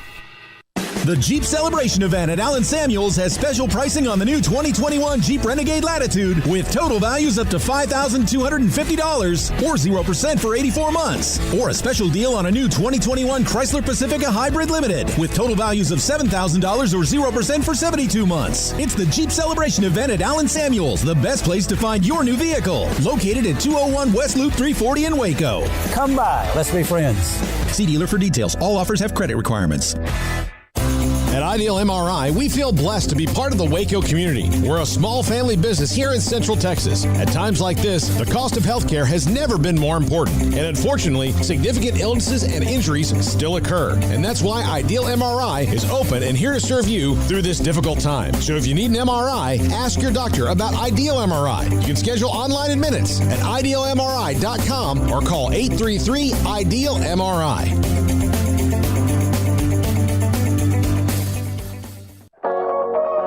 Waco Regional Tennis and Fitness was built to help give you a chance to enjoy elite tennis facilities and also remain fit or reshape your body. Now Waco Regional Tennis and Fitness has gone through its own physical changes. There are 7 large flat screens stretched across the main and improved weight room with Wi-Fi available and their own app to enjoy news, business, weather, or sports channels. The beautiful sound of active treadmills and elliptical machines, group exercise classes throughout each day, a new ballet bar for bar classes, a new look lounge and bar with beer and wine with more large flat screen screens available, touchless water fountains outside each spacious men's and women's locker rooms, showers, sauna, and whirlpool. Upgraded PA system throughout the world-class tennis courts and lessons for adults and juniors. I promise you'll look and feel better. You just need to walk through the front door. Also, Waco Regional Tennis and Fitness with personal trainers Christy London and Randall Corley. 40-plus group exercise classes, including twice-a-week boot camp. So start today, not tomorrow, at Waco Regional Tennis and Fitness on Lakeshore Drive in Waco. When we moved to Texas, we were like fish out of water. We didn't know anyone in our neighborhood until our Texas Farm Bureau insurance agent came to the house. She was so helpful and reassuring, a friendly face with that Texan hospitality I'd heard about. When we purchased a Texas Farm Bureau insurance policy, we knew we were making the right choice. We knew our family would be protected. Stop by and see our agents at one of our 3 McLennan County locations. Coverage and discounts are subject to qualifications and policy terms and may vary by situation. This is SicEm365 Radio. It's time for Craig Smoak's Off the Radar. All right, back here on SicEm365 Radio. And time for a little Off the Radar. We take a look at stories that typically we wouldn't have a lot of time for or spend a lot of time on because, well, got Baylor women's basketball happenings, got the draft going on. But I'm going to start off with college football. Seth McGowan, Oklahoma running back, has announced he is entering the transfer portal. He is a former 4-star running back from Mesquite Poteet. He was a good little player for them last year. I mean, he had, I think it was like 300-plus yards. He was involved in the passing game as well. But, you know, this is a typical thing you see now in college. But I wonder how interested people are going to be in the talents of Seth McGowan, given that right now he is facing armed robbery charges, along with his teammate, Trajan Bridges, the wide receiver who apparently since arriving in Norman has done nothing but find trouble because he has been... Were they the ones that got suspended from the bowl game? Yeah, Trajan Bridges, I think, was involved with that. I don't remember if McGowan was or not, but Seth McGowan entering the transfer portal. It was a few weeks ago when a couple of alleged assailants injured a guy. He called 911 up there in Norman talking about how he got jumped, he got beat up and hit with guns and blank. It got into the whole to-do about, the ambulance and then the 911 call, but the identities were confirmed from this armed robbery, and it was Trajan Bridges and Seth McGowan. So good luck in the transfer portal. I don't know who's taking you. He's a very good player, but a very Why immature, was he not dumb already young man. Dismissed? Good question. I guess innocent until proven guilty is right. what they probably went with there. Florida State and Nebraska need more guys like that, Paul. That's when they won. Yeah, I mean, the facts are true. I mean, the facts behind it are true. I mean, that's when they won. But they've had kind of an exodus over the last year or two as far as running backs, just kind of leaving the program. And Trey Sermon to Ohio State. I mean, you sort of understood that. He had 1 year to play, and he played for he had a chance to play for a national title. But yeah, Seth McGowan, facing armed robbery charges, and he has entered the transfer portal. So we'll see how that. Hey, if he's innocent, I'm sure every college in the country will be calling him, but. I think that's going to take a while to play out. So I didn't know how many people had known about that story coming out of Norman a few weeks ago. This was actually a few days old, but Casey Lightfoot, record breaker at Baylor with their track and field program. He announced a few days ago he has signed an endorsement deal with Puma. So as he continues his track and field career and vies for the Olympics and does all that, he will be officially a Puma athlete. So congratulations to the former Baylor Bear, Casey Lightfoot, on the endorsement deal. The Pioneer League has announced new rules that will use as a partner league in baseball. Instead of extra innings, there will be a home run derby to settle ties. Each team can use a designated pinch hitter, and a designated pinch runner. So instead of getting into the 16th inning and the 17th inning, they're going full-blown home run derby for extra innings competition. What do you guys think about that? It's interesting. I mean, I'm a purist when it comes to that. I kind of like that baseball can theoretically never end. But if you just can't get that run to the bottom to break the tie. But it's interesting, and then baseball needs some kind of juice to it. So they need to first of all get rid of the stupid runner starts on second base rule. That is the dumbest thing, man. Yeah, the other day, Craig and Paul, I was watching the Dodgers and Padres, and I could not keep my eyes off that series. I admitted that it's kind of background. I can't keep that was like a World Series or postseason stretch drive, and you had an incredible game, and all of a sudden here comes a guy on second. And I know they've been doing that, but I get that you do that in a 60-game shortened season because. And when teams were, losing a week at a time and you didn't really have time to make it up before the World Series, that you wanted to do that. But that's not the case anymore, so scrap it. Yeah, okay. Says to avoid excessive strain on the pitching staffs, Pioneer League will not have extra innings, but will employ a first-of-its-kind knockout rule that resolves tied games with a head-to-head sudden-death home run duel. Under the rule, each team designates a hitter who receives 5 pitches with the game determined by the most home runs hit. If still tied after the first knockout round, another hitter is selected for a sudden-death home run face-off until a winner is declared. So that's minor league baseball for you. They have, lots of gimmicks and whatnot, and that will be one for the Pioneer League this year. I'm not sure that will catch on, but we definitely need to get rid of the runner starting on second base rule in Major League Baseball. The UFC has announced it has gone public. Their parent company, Endeavor, goes public with a stock sale. Appreciate you passing this along. Dana White said, it's official. The UFC is now a public company. They began trading at $24 per share. And Endeavor is in the process of trying to buy 100% ownership of the UFC. They previously had 50.1%, which they had gotten from the Fertitta brothers, who were kind of the guys that really rejuvenated the UFC after they bought it. They brought in Dana White. Is that Tillman? Mm-hmm. Yeah. Lorenzo and Frank Fertitta. Oh, okay. Yeah. Are they related to Tillman, you think? I don't know. Yeah, I think they are, but I'm not exactly sure on that. So, the UFC can go buy shares. Go buy Endeavor, and they are now a publicly traded company. Speaking of MMA, Marshawn Lynch is going to invest in the PFL. He has joined as an investor and brand ambassador. He's a big MMA fan. Kevin Hart and Wiz Khalifa are also involved in the PFL. Who called a guy? Who named their son Wiz? I don't think that's his first real name or his real first name. Who named their son LL Cool J? Yes. Nobody named their son Snoop Dogg either. No, but he said, as only Marshawn Lynch can do. Normally you get these press releases and it's like, I am so happy to be a part of. I'm really on that owner hype right now. You feel me? Pro teams, leagues, companies, brands, I'm with it. Ownership allows you to be closer to the action, keep learning to make a difference. At the end of the day, PFL is another opportunity, but that's just a funny way to start off a press release from your new co-owner and only Marshawn Lynch. Take care of your chickens, take care of your chickens, and take care of your mentals. That's Brian Etheridge saying the Fertitta or whatever cousins, first group out of the old Galveston mob to Vegas. Station Casino family. Oh, okay. Yep. Those are really good people. No. Yeah, he's right. Station. Do you know them? They're part of the Catalina clan. No, but you think I'd be working here? Yeah. I mean, come on. Yeah, so I didn't realize. Yeah, I knew that. Thought that they were related. Hold on. But wait, let me fast forward. Do you think if I knew them, I'd be working where we used to work for as long as I did? No. I thought that was just you being undercover because you were going to take somebody out. You never did. Yeah. Again, that was it. And final note for you, this also happens to be MMA related because that's just where a lot of the stories are coming from. Did you ever have a chance to try Conor McGregor's Irish whiskey? Proper number 12. God, I would be afraid of it. I did. What'd you think? When? You didn't like it? Well, I mean, I don't know. When? I've seen hit or miss on it. I mean, some people seem to like it, some people don't. So I'm ordering a bottle right now. I mean, it's fine. It's whiskey. It's fine. It's just, Well, is it overpriced?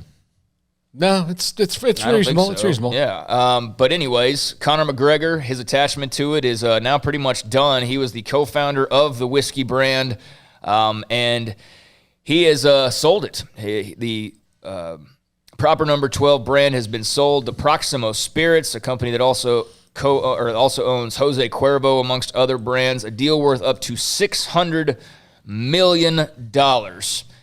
So they had previously, Proximo, this company, had a 49% stake, but now that $600 million is going to go to McGregor, his sports management company that was also involved, as well as another partner.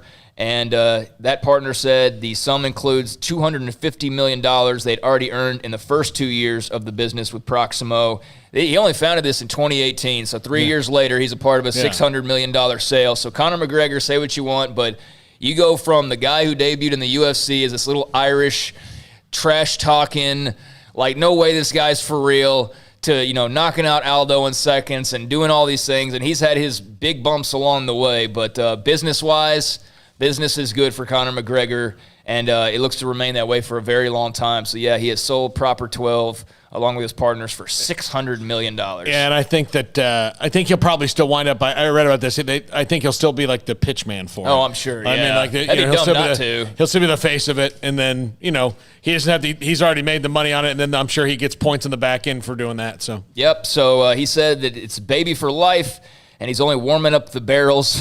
He said. There's much more to come and all of that. But, took it from a brand new thing 3 years ago to $600 million and being bought by the same company that owns Jose Cuervo. So, very nice. Yeah, pretty cool move there. And that's some of the things that are off the radar. All right. Thank you very much, Craig. And I actually put it on. We were on time today. And it's been sometimes my fault because we took Mac Rhodes. You guys wouldn't stop asking him questions on Tuesday. Yeah, that was a great interview. I really hope to not have to recap 30 minutes again anytime soon, man. Armstrong, that night, I know we got to take a break. Andrew Billings at 5, Kelvin Beachum after that. So that's, again, Mac probably gives us way too much time. That he's got more important things to do. But Tuesday was huge because of all the story with women's basketball. Craig sent me a text that night. I really hope we can kind of stay away from these 30-minute interviews because he transcribes every word. He puts it up. It's all clean and everything. And I was like, well, and there's been other stuff, too, because with the basketball team, like he's been averaging like 25 minutes over the last month with us. And normally, it's like 15 or so. But, hey, we'll take it, obviously. Just a little bit of a pain to try to summarize it. I saw Dave Aranda Monday when I did the interview, and I brought, he loves those Fig Newtons. Dennis Polian took a couple of them. Oh, did he? Oh, that's bold. So he's now, football program he's now in competitive nature with the Fig Newtons or whatever. All right, when we come back, good stuff, Craig. We every Tuesday and Thursday, Paul's 5 at 5:55. His top 5 greatest women's basketball teams. We'll have that for him. And how about Andrew Billings? He's now with the Cleveland Browns. They're hosting the NFL draft tonight up in Cleveland. His thoughts about draft night that was tough for him. That's next on SicEm365 Radio. Richard Carr, Buick GMC Cadillac, they've got great savings going on right now over at Richard Carr. And, I mean, when do they not, quite frankly? It seems like they've always got tremendous sales going on over with the people you can count on at Richard Carr. And right now, they're celebrating 22 years. It's that 22-year anniversary sales event you can take advantage of. All new or pre-owned cars and trucks on the lot have savings available, and that includes the first-class seating, the 3 big rows, the power, the technology, the safety, the superior ride. That's what makes the Enclave second to none. During the Richard Carr Anniversary Sales Event, you can save $8,500 on Buick Enclaves. You can also save $8,000 on 2021 GMC Sierras. Got a lot of power and a lot of luxury rolled up into one nice package, and that GMC line has other savings available as well. For example, $7,000 off 2021 GMC Acadias, $6,750 off 2021 GMC Terrains, and it doesn't stop there. There are plenty more vehicles, new and pre-owned, to go and check out right now on the lot. And Richard Carr Motors is your local family dealer. They're proud Baylor Bears. They want to earn your business with great prices, free oil changes, and with a new purchase, priority warranty service on all vehicles purchased. So come by that clean and disinfected showroom to take a test drive, or, as always, they can bring the test drive to you. It's a big 22-year anniversary sales event going on now at Richard Carr, and Richard Carr Motors says Sic'em Bears, and congratulations to the national champion Baylor men's basketball team. At Baylor University, students find their place to shine. They're faithful friends and inspirational leaders. They're championship teammates and independent thinkers. They're on the cutting edge of high tech and in the halls of history. If you want to make the world a brighter place, you can. And if you want to shine in your own way, you can. The spark you need is already inside you. Bring it to Baylor, where lights shine bright. Stepping into a new pair of boots is great, but stepping into the boots of a U.S. Army officer can also add confidence and leadership skills to your son or daughter's career path. There are more than 150 occupational specialties to help them find the best fit for their future. See all the things your son or daughter can achieve in our boots at GoArmy.com. U.S. Army Waco Recruiting Company, 254-598-8131 or 254-776-1543. From the first workout to the last practice, sports is an incredible challenge. Hi, this is Dan Ingham with the First National Bank of Central Texas, and we're proud to support each athlete, every parent, and our educators. From families, small businesses, to the biggest industry, we're here to help. With remarkable products like First Free Checking, we've got banking ideas that fuel big dreams. The First National Bank of Central Texas. Familiar faces making local decisions. Member FDIC, Equal Housing Lender. Do you or your kids get nervous about going to the dentist? Stonewood Dental, Dr. Steve Childress, he can help. I've spent a career taking care of patients who as children had bad experiences, and now they're adults that hate going to the dentist. If I get a kid at 3 years old and they come every 6 months and it's a happy experience, it's normal for them. Now they have an accident at 6 or 7 or 8 at school. Now they have a broken tooth or a trauma, and they have to come here. They're used to lights, they're used to water in their mouth, they're used to experience, they already trust us. It's amazing what we can do with that kid without it being a negative thing.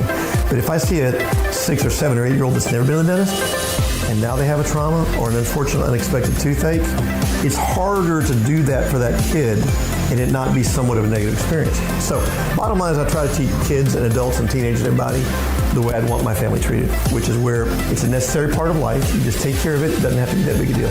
Learn more, stonewood-dental.com. With so many companies and policies out there, it gets so confusing shopping for insurance, and I never know if I'm getting the policy that's right for me. Luckily, I met the team at the Niche Group Insurance Agency. With the Niche Group, you can go to one company and get access to coverage options from many insurance carriers, and you get to speak to a real person about your specific coverage needs. With the Niche Group, I know I'm getting the right coverage at the right price. If you need insurance, talk to the experts at the Niche Group at 1-800-258-8302. It's time to fire up the grill, heat up the oven, or get that deep fryer going to enjoy the top quality products at Waco Custom Marketplace. Order 30-pound sacks of live crawfish by 6 on Wednesday. Pick up on Friday afternoon after 2 or Saturday. Enjoy the weekend. 30-pound sacks of live crawfish available right now for $4.25 a pound. Find all the crawfish boil ingredients you need, including red beef potatoes, sausage, corn cobbettes, and Louisiana boil seasoning. Make your order for live crawfish by Wednesday at 6. Pick up on Friday after 2 or all day Saturday, and enjoy the weekend. Waco Custom Marketplace, your home for fresh baked kolache, cinnamon rolls every day. Butcher shop to cut your steaks the way you want. Fresh seafood, summer sausage, boudin, house cured and smoked bacon, spices, seasonings, soup mixes, and more, and weekly gift boxes for any occasion. Waco Custom Marketplace, 425 Lake Air Drive in Waco, or WacoCustomMarketplace.com.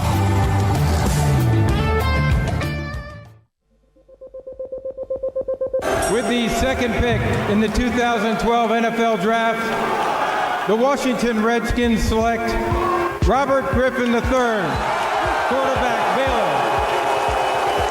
Baylor. Welcome back to SicEm365 Radio. The 38th pick in the 2016 NFL Draft, the Miami Dolphins select Xavier Howard, defensive back from Baylor. The 5 o'clock hour is brought to you by Edward Jones and financial advisor Cam Heathcott. Edward Jones, making sense of investing. Now here's David Smoak, Paul Catalina, and Craig Smoak. We have given you 3 angles of the NFL draft. Jason Smith, the number 2 overall pick in the draft in 2010, back earlier in the show. Also, Mickey Spagnola, DallasCowboys.com. Actually, 2 in this 5 o'clock hour on the verge of the draft about to start. Kelvin Beachum is going to announce the pick for the Cardinals tomorrow night. Will join us. And now joined by former Waco High and Baylor star, a member of the Cleveland Browns, and one of the great friends of the family of SicEm365 Radio, Andrew Billings. Are you in Cleveland right now? Where are you, Andrew? Yeah, I'm in Cleveland as we speak. All right, so what's it like up there? Because last year the draft was so weird because of COVID and all that. What's it? Is there a feel? Can you tell it's there? I saw them setting this stuff up downtown a little bit, but still a little COVID around, but I think it's going to be a lot more lively this year, especially in Cleveland. How much are you looking forward to getting back after you opted out last year? I mean, I've been ready for a whole year. What's that wait been like? What'd you say? What's that wait been like? It's been tough some days, but you know, ever since we got back to OTAs, though, it's been a lot off my shoulders. Did you regret it all while you were being out? Some days, yeah. You know, some days, especially on game day, you see them out there fans playing their butts off, and you wish you were out there and you kind of regret it. But there's something with this team though. After last year building, you guys feel that in OTAs, like that momentum with Cleveland finally starting to go their way? Yeah, definitely. There's some momentum, but it's still a lot of hard work to kind of keep that going. You know, teams don't always come back to the playoffs every year. Andrew, what'd you think of the team signing Jadeveon Clowney? Oh, it's huge. I was very happy with it. Have ends like that, be out there setting the edge and pass rushing. Really going to help the team out. It's going to help the coverage out. It's going to help the run game out. You know, keeping those running backs inside coming my way. So that's always a good deal. Hey, by the way, you set a standard at defensive tackle. Bravion Royce set a standard at defensive tackle. He's now playing in the league with Carolina. And they got a defensive tackle now that plays that right up on the nose. I don't know if you've heard about him or not. In Siaka Ika from LSU, a transfer. And Andrew, he is a monster. Have you heard much about him? Yeah, I've seen some pictures. Yeah, when we see what he's done, again, it's just been the spring, but we saw what he did. It reminded us of what Bravion and how he controlled the offensive line and what you could do as well. What is it and how violent is that position, no matter what level you're playing, right there in front of the center? It's very violent. I mean, it's one of the quickest positions as far as engaging after the snap. So, I mean, if guys can take a beating, you're going to take double teams.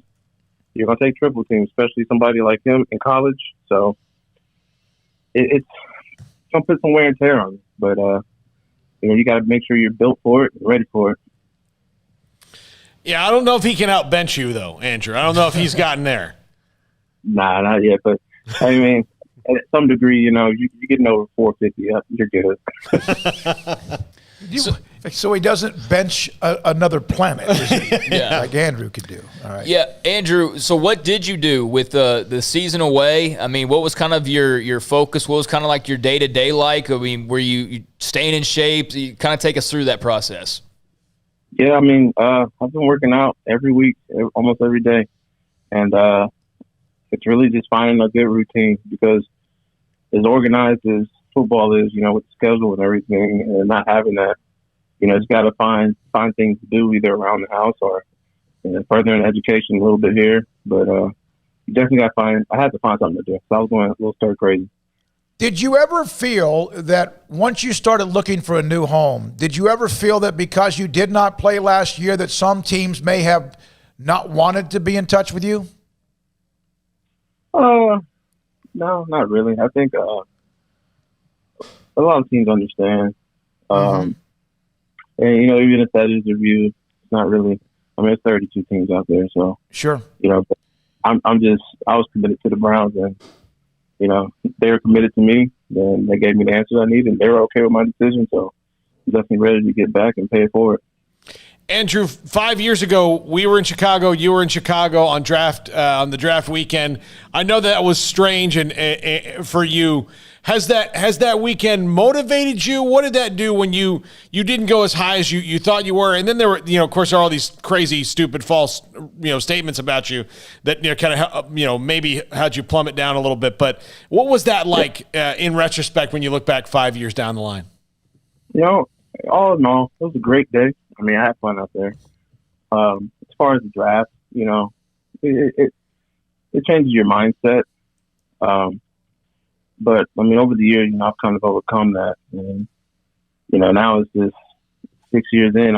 It's not about how high I go anymore. It's about staying in this league and performing, Does it feel like it's been 5-6 years already? Nah. It feels like it's been 3. You know, and it has been that long. I love that. Draft was one of my favorite drafts to cover. Well, you guys were in Philadelphia. Craig's been to Nashville. Paul, you and I, we all have been around. I didn't go to Philadelphia. Craig went to Philadelphia. I know. Yeah, I said, you guys. That was the only one. It was the Chicago one that we were all there. Oh, I had so much fun. God, I love that. And Andrew, I know that the expectations that year were high for you, and I think most everyone thought maybe day 2, that Friday afternoon or Friday evening, you would be a part of it. What was it like when that day went by as well? What were you hearing, and what was that memory? How difficult might that have been? It was pretty difficult, you know. I'm glad I had my family around and my agents, you know. They were always on the phone trying to figure out, you know, what's going on. Just getting a grasp of, you know, what the NFL one needs out of defensive linemen, especially defensive nose guard, and just really, you know, what's my value in the market. Mm-hmm. So it's definitely a wake up call, but I mean, getting drafted is always a great thing. So I'm still happy when they call. Oh yeah, no question about it. So when you see the draft now, it changes every year. And of course, last year was unique, and this year, of course, as well. Do you watch it? Do you sit down and watch now what Cleveland's doing, or do you just watch the first round? Is it part of your, like, what you do tonight, or not? You know, I'll probably watch the first. I'll probably watch today, but they done dragged it out so long. But no kidding. Yeah, I'll watch this day, you know, and I'll keep up with what the Browns do, and I'll probably keep up with some other teams, especially teams in the division, just to see, you know, what they're looking for and what they're going towards. But I'll definitely keep updated with the Browns though. Yeah, I think we were at one of the last drafts. I don't know if yours draft was still the one in the first round was still 15 minutes. In 2016, but when Smokey and I went to Robert Griffin's draft in 2012 in New York, of course you don't notice it while you're there because it's kind of going on, but I remember thinking like, man, we've been here, like we walked out of the Radio City Music Hall. It was like 4.5 hours after the thing had started. We were like, dang, we've been here a long time because we got there at 2:00 in the afternoon to start doing the show. Mm-hmm. No question.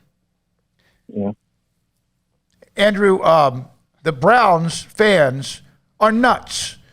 And you played in Cincinnati, so you've kind of had a little bit of an inkling of that. What were your thoughts about when you ever played a game in Cleveland?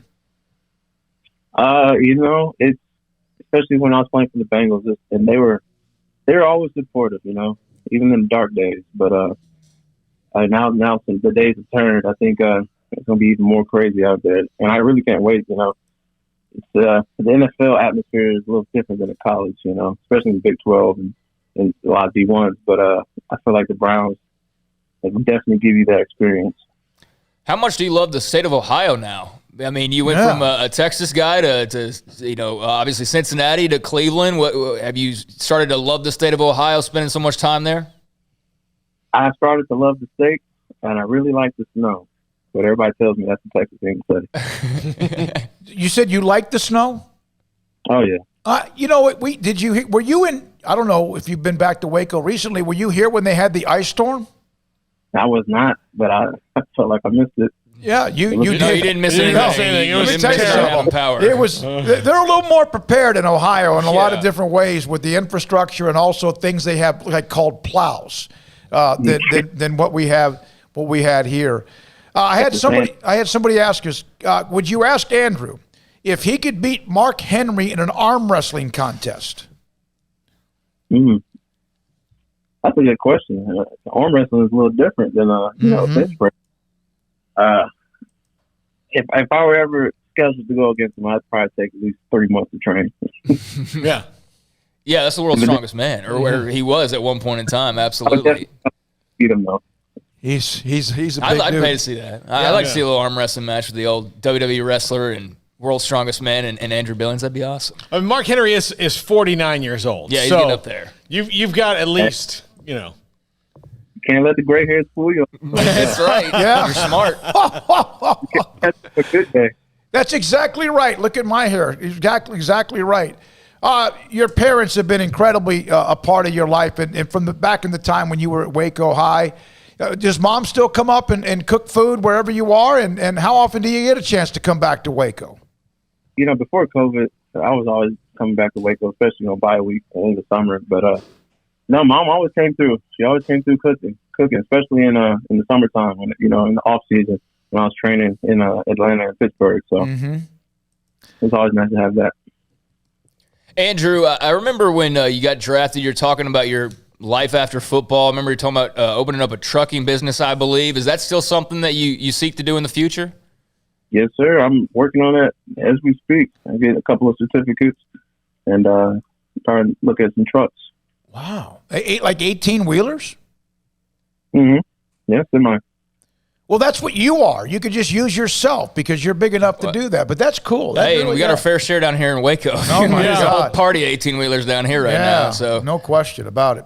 Andrew, enjoy the night. We appreciate you, always have. Appreciate everything. You've always been available to us. It was great to see you the weekend you were drafted in Chicago and also in between. Just saw a picture. Corey Coleman was on campus, took a picture with Chancey Stuckey, the new wide receivers coach. Have you met Meatball, Coach Johnson, the defensive line coach at Baylor under Dave Aranda? No, I haven't. Okay. I have not. Okay. I have David, though. He called, reached out, and hopefully I can get down there and meet those guys. Yeah, they'd like for you to come back on campus, no question about it. Thanks for your time. Good luck and enjoy the draft, and also thanks for the memories. Oh, yeah, always. Andrew Billings, man, Waco High, Baylor, we were the ones that were fortunate enough in the studio. When he came in, we did not know. We kind of felt like maybe TCU had the edge. And Phil Bennett, I think, maybe almost threatened to kidnap him. That would have been a Barry Switzer move if he had. You're right, with Billy Sims or whoever. And he comes in the studio. It's Butch, it's Paul, and it's me. And we really didn't know. And we kind of had an idea. It was most likely TCU. And then there was some arm wrestling going on that day. And he said Baylor, and I was like, really? He went out. He got there, and then he went out to the car and got on the phone. Yeah, no, he did. And you could tell. I mean, Andrew's a very. I mean, he's a very mellow guy. I mean, just in general. And you could tell that day that like he wasn't mellow. I mean, of all days when he's very mellow. And then there was just, you could tell it. And then he said it. The look of relief on his face was great. His dad. I mean, I remember like the joy in his dad's face. You know, all that. So. I still think that the Billings family should write a book about this is how you take your son recruiting, because they knew exactly what not to fall for, what not to, let a kid, 16, 17 years old, he starts getting recruited really heavily. And, all of a sudden, you're not going to, they told him he's not going to commit anywhere that he goes on that visit. And that's a huge deal, because I think there's a lot of guys who, they go on a visit and the coach goes, wouldn't you just love to be here? And they go, yeah, sure, I'll commit right now. And then they go to the next one and be like, oh, well, that's even better and it's closer to my house. Or, oh, no, I really like, fishing all the time. And this is right next to the water. I didn't even think about that. Yeah. And so they wouldn't let him commit until he made all his visits and really thought about it. And down to the night before. I mean, that's what it takes. But, make sure, I would say to all the parents, and look, we have a lot of people who follow recruiting and recruits parents watch this. I would say the Billings story is the best way to do it. It's take all your visits, take everything seriously. Don't commit on campus. Don't commit until you're ready to, don't say anything until I'm going to this school for sure.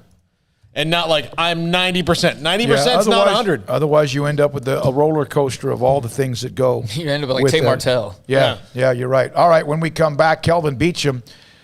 He is going to announce one of the picks for the Cardinals this weekend. I'm not sure which one it is. They don't have a third-round pick, although they could end up with one. He's not real sure either. He thinks it might be in the second round tomorrow, or maybe at some point on Saturday. These are some, like Anthony Munoz, Drew Pearson, Hall of Famers that are a part of this announcing a specific team's pick. And there's other guys that are somewhat random. And Kelvin Beachum is honored by that, and he's gonna join us in the next segment. Yeah, before we go, I want to mention that's awesome to see Corey Coleman on campus and taking a picture with Chancey Stuckey. I really like that NFL logo that they've got set up as a backdrop. I've never noticed that before. First picture I've seen like that that I can recall. But, Corey looks good. I like that suit. Yeah, I got a nice suit on. Hair's a little longer, but whose isn't during quarantine, quite frankly? I mean, look at me. That's awesome to see him and Chancey Stuckey. seemingly hitting it off. And, yeah, they need to get Andrew Billings back on campus and taking a picture with Meatball. And they need to get Bryce Petty taking a picture with Sean Bell or Seth or whoever amongst the Robert, obviously. Get more of those NFL guys or those standout award winners that you had, like the Corey Colemans and those that I mentioned. And that's always a good thing for the program. So not sure what brought Corey to town, but very cool they got to get that little photo op.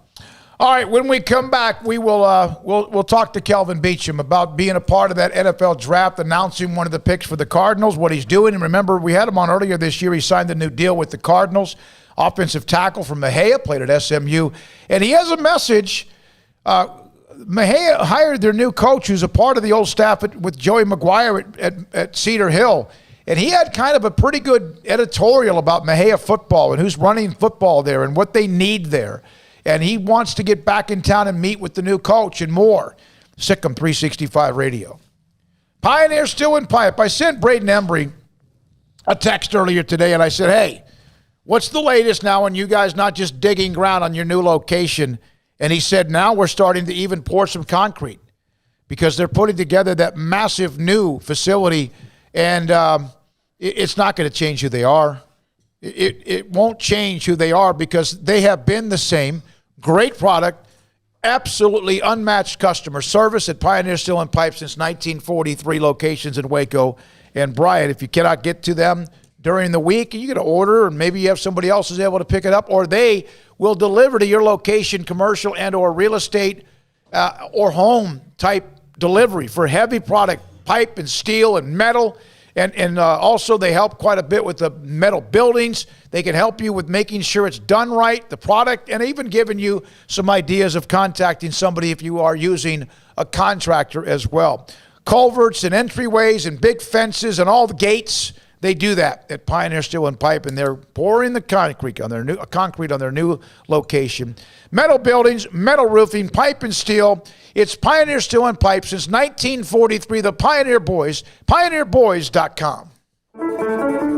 One size fits all. That may be all right for an adjustable belt or cheap sunglasses, but when it comes to your financial needs, no one wants a one-size-fits-all strategy. Cam Heathcott, your Edward Jones financial advisor, knows that his most important goals are yours. That's why he takes the time to understand your needs, knowing you. That's how Edward Jones makes sense of investing. Cam Heathcott, covering Conroe and Houston, 936-756-7717, or cam.heathcott@edwardjones.com. Edward Jones, member SIPC.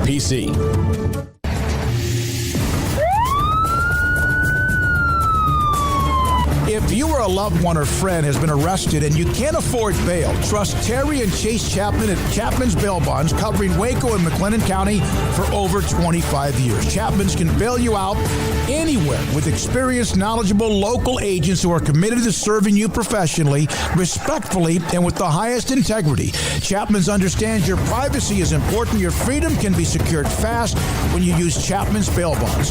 Open 24 hours a day. Payment arrangements available. Call Chapman's Bail Bonds. When you need help, 254-754-1603. When you ring, we'll spring. Riverbend Liquor and Wine has their easy-to-access drive-thru open and convenient and clean in-store location on the corner of Lakeshore Drive and North 19th Street in Waco. Riverbend Liquor has the best and most extensive variety of craft beer selections in Waco, and Balcones whiskey, including single malt, pot still, baby blue, rye, brimstone, and the all-new lineage in stock. Riverbend Liquor and Wine, family-owned and operated, and a hidden gem in Waco on Lakeshore Drive at 19th Street. And find out more on Facebook and Instagram. Southwest Sports Medicine and Orthopedics, the team physician of Baylor Athletics. Our doctors specialize in the diagnosis and treatment of any and all sports-related injuries. Celebrating over a decade of service in Central Texas, our doctors are equipped to handle a wide range of issues, whether it's your foot or ankle, orthopedic spine care, your hand or wrist, knee and shoulder pain, or if you're in need of our arthritis or total joint clinic. Come see us at the new Baylor Scott and White Ted and Sue Getterman Sports and Orthopedic Center. Trust the doctors at Baylor Trust, Southwest Sports Medicine and Orthopedics. Our goal is to get you back in the game. At Marco's Pizza, get craveable pizza made the Italian way with dough made from scratch, an original sauce recipe, 3 fresh signature cheeses, and premium toppings you love, served hot and safe. Right now, you can get unlimited medium one-topping pizzas for just $6.99 each. Why stop at just one? Order with your app or at marcos.com for curbside, carryout, or delivery today. Marco's, pizza lovers get it.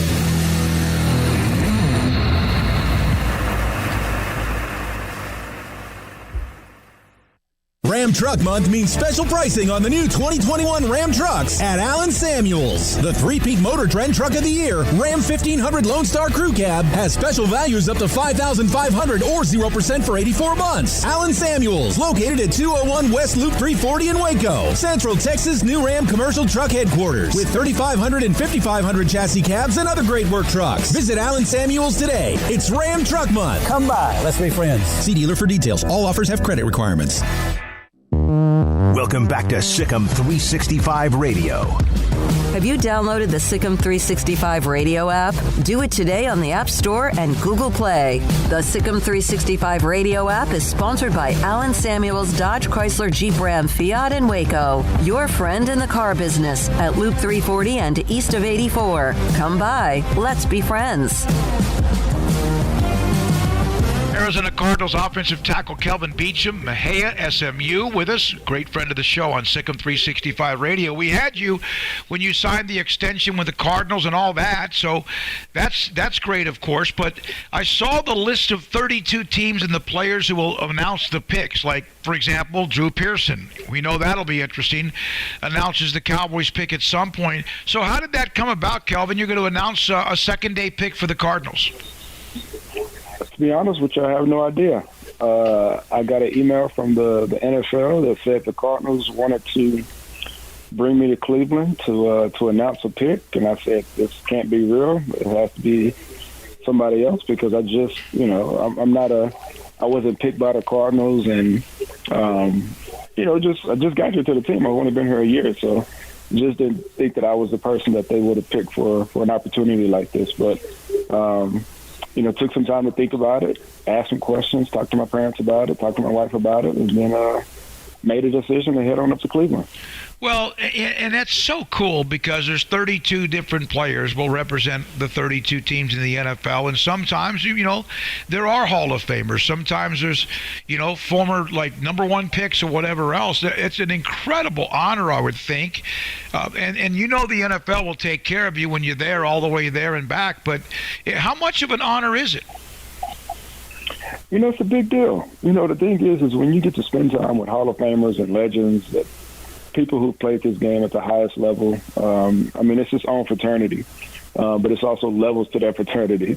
Because when you get to spend time with people who are considered some of the all-time greats, some of the best to ever play the game of football, and just to be able to rub shoulders and elbows with them, it's a special environment. I had that opportunity when I was, nominated for the Walter Payton Man of the Year award a couple of years back, and this is another one of those opportunities where just to be able to get to spend time with some of the greats is just it's always a special moment for my wife as well. My wife will be there with me, so just excited for it, and just honored to be in a position to be able to represent the Cardinals in this fashion. When you mentioned some of the other guys you'll share the stage or share the moment with, it made me think. We had somebody on this week. We were talking to them about, did they ever have that awe moment, like, oh my God, that's so and so. And when you come from college to the NFL, there's going to be guys that might be 35 years old that have been playing in the league a long time. Actually, it was an interview I heard with Alex Trevino of the Rangers when he was on first base, and Alex Pujols is playing first base for the Angels, and he said it like almost took his breath away because that's somebody grew up being a hero and wore number 5 forever. Did you ever have that? Did you ever experience that when you were in the NFL? I haven't, to be honest with you, but I have offensive linemen that I really do have a ton of respect for. I've yet to meet Walter Jones in person. I've yet to meet Anthony Munoz in person, who I think is actually going to be here. Will be there in Cleveland, for the draft. So for me, it's some of those offensive linemen that are considered the best in the world and the best ever that I get to meet or have yet to meet, that for me will kind of give me that that pause and kind of, I guess, that celebrity awestruck moment that people tend to get when they're around professional athletes. You mentioned you're not a former number one pick or a Hall of Famer or a guy that's been with the Cardinals for very long. Kelvin, doesn't that say quite a bit? We mentioned it's an honor, but doesn't that say quite a bit about what you are as how you represent the NFL and the Cardinals? You know, I let people do the talking, man. You know, I just try to put my best foot forward. Try to be a man that walks in integrity and tries to glorify God in everything that I do, and just try to be the best representative of Mahia and of the Beachum family, and just let the chips fall where they fall. It's an honor to be in this position. But at the same time, anybody could have been picked. It's my name that was selected. So, just want to make sure that I represent the people that matter to me the most in my life in the best fashion possible on a national stage. I mean, this would be on ABC and NFL Network. Just want to, like I said, just want to represent in the best way possible. They have the second pick in the draft. The second round pick is the 49th pick overall. And then in the third round, I don't know if they have a third round pick. It looks like they might not have a third round pick. And so are you going to do the second round pick? I have no idea. Oh. You know how the NFL works, man. It's a hurry up and wait game. So, all I know is, I fly in Thursday night and, tomorrow night. I didn't realize. I mean, this week has been going by so fast. So tomorrow night, and have some meetings and media set up for when I get there. Friday morning, and we'll see what time and what day and what round I end up picking. So, I mean, that's how the NFL works, man. Especially the draft. I mean, there's so much that can happen, man. People can trade up, trade down, trade away picks, etc. You never know. So all you can do is just be ready. I mean, it's the same thing on the football field, man. Yep. You never know when your number's going to be called. You just got to be ready and be able to capitalize on the opportunity when you get it. I just don't want to go up there fumbling over words. So I've been looking at YouTube videos about how people are supposed to announce the pick. So I don't know if they write it on the card and you say the exact words or you add your own little flavor to it. So we'll see what transpires. One of the things I'll teach you, well, I'm not going to teach you, but one of the things I'll suggest is somebody who's done play-by-play with schools and, of course, the names that have changed because of the Tongan influence, or even a lot of people who have come over from all over the country, is put everything in phonetics. Like Beachum, it's easy, right? But it could be Betch. You never know. So I never take a name, even if it's Smith. The one time you take it for granted, even though Smythe is S-M-Y-T-H-E. So even Beachum, I would put B-E-E, chum, and that's C-H-U-M instead of like. So that's one thought, just kind of a thought. But I'm sure they're gonna. Man, they got to coach me up on names, man. I don't want to. I'm never a fan of butchering people's names. So, because people butcher my name so much. What did they ever call your last name? What did they call you? Man, I get Kevin Benjamin, Beachum, Beachum, yeah. I mean, it's all types of, and I'm cool with it, man. People are gonna call me Kevin Benjamin so many times, and it's like it's whatever. I mean, I charge it to and thinking about something else, and don't take it to heart. But I'm one of those people. I don't like to mess up nobody's name, so I will ask many times to make sure that I got the name right. But again, you're on the clock for 3 minutes, right? Mm-hmm. Or a team is on the clock for 3 minutes. You got to make sure that you say that name or have that name ready, or prep for saying that name ready when that time comes for you to announce that pick. So again, I've never done this before. It's the first time. So I'm just, like I said, just want to do it the right way and get up. I want to get up and sit down. I don't want to be up there doing the whole trying to get the crowd all riled up. Man, I just want to go up there, say what I got to say, get back on the plane to come back home. Yeah. By the way, last time I spoke with you, I asked you if you had gotten to know Tristan Abram. Of course, since that time, he's moved on to Pittsburgh as the head coach back in East Texas. But the Mejia today named Brady Bond as the new AD football coach. He's a Forney assistant. He also has spent time at Cedar Hill, part of that same Joey McGuire coaching tree where Frank Sandoval was from. Graduated from North Texas, has been at Marshall, Lake Travis. Did you know that? I just got a picture from my brother screenshotted something that got posted to Facebook. So got it earlier today. I'm one of those people that performance is all that matters. Yep. And Mejia has had a lot of turnover at that particular position over the last couple of years, and I haven't heard from the head coach there. It'd be nice to, and I'm just being candid about how I feel about Mejia right now and their athletic department, but it'd be nice to get somebody there that really wants to invest in that community, invest in those kids, over the next 5 to 10 years. And I know that's hard to say, but Mejia has become a stepping stone for a number of coaches as of late. Yep. They come in, they get that stamp of approval, and they go get a bigger and better job.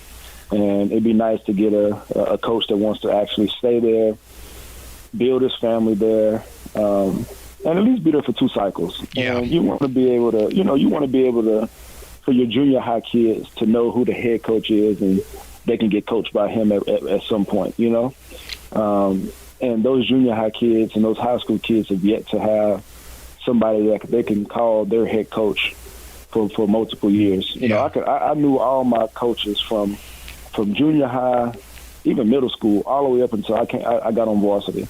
And some of those same head coaches were there. And I still have some that I still talk to on a daily basis. I mean, I have a guy by the name of Monty Huggins who just texted me today. Yeah. Who just sat down and he's calling it quits from being at Tomball down in Houston. But man, I remember Monty Huggins when I was in junior high, and then he was my JV coach, and then he was my varsity coach. He was also my science teacher, who helped me pass my tax test. Mm-hmm. So it was true investment by the community and by the coaches back then. And I'm not saying I'm old, but I'm not old by any means. I'm 31. But I knew who my coaches were, and I knew that they were invested in the community, and their families were invested in the community.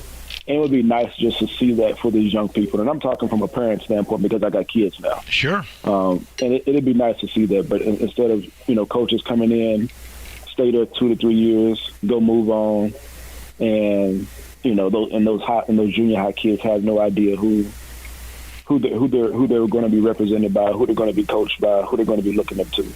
So sorry to be ranting, but I'm glad I asked the question, and I'll tell you what I'm going to do is I'm going to make sure that he knows that you'd like to visit with him, and I'll get that done. I'll make sure that he reaches out to you at some point after this week.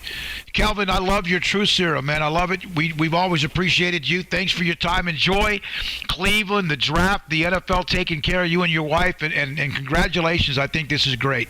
Yes, sir. Anytime. Kelvin Beachum of the Arizona Cardinals on SicEm365 Radio. With more than 160,000 alumni worldwide and counting, the Baylor family is growing. And through the university's expanded Baylor alumni program, the family is growing closer. With hundreds of local volunteers planning events in cities and towns around the country, you can gather with fellow Bears no matter where you are.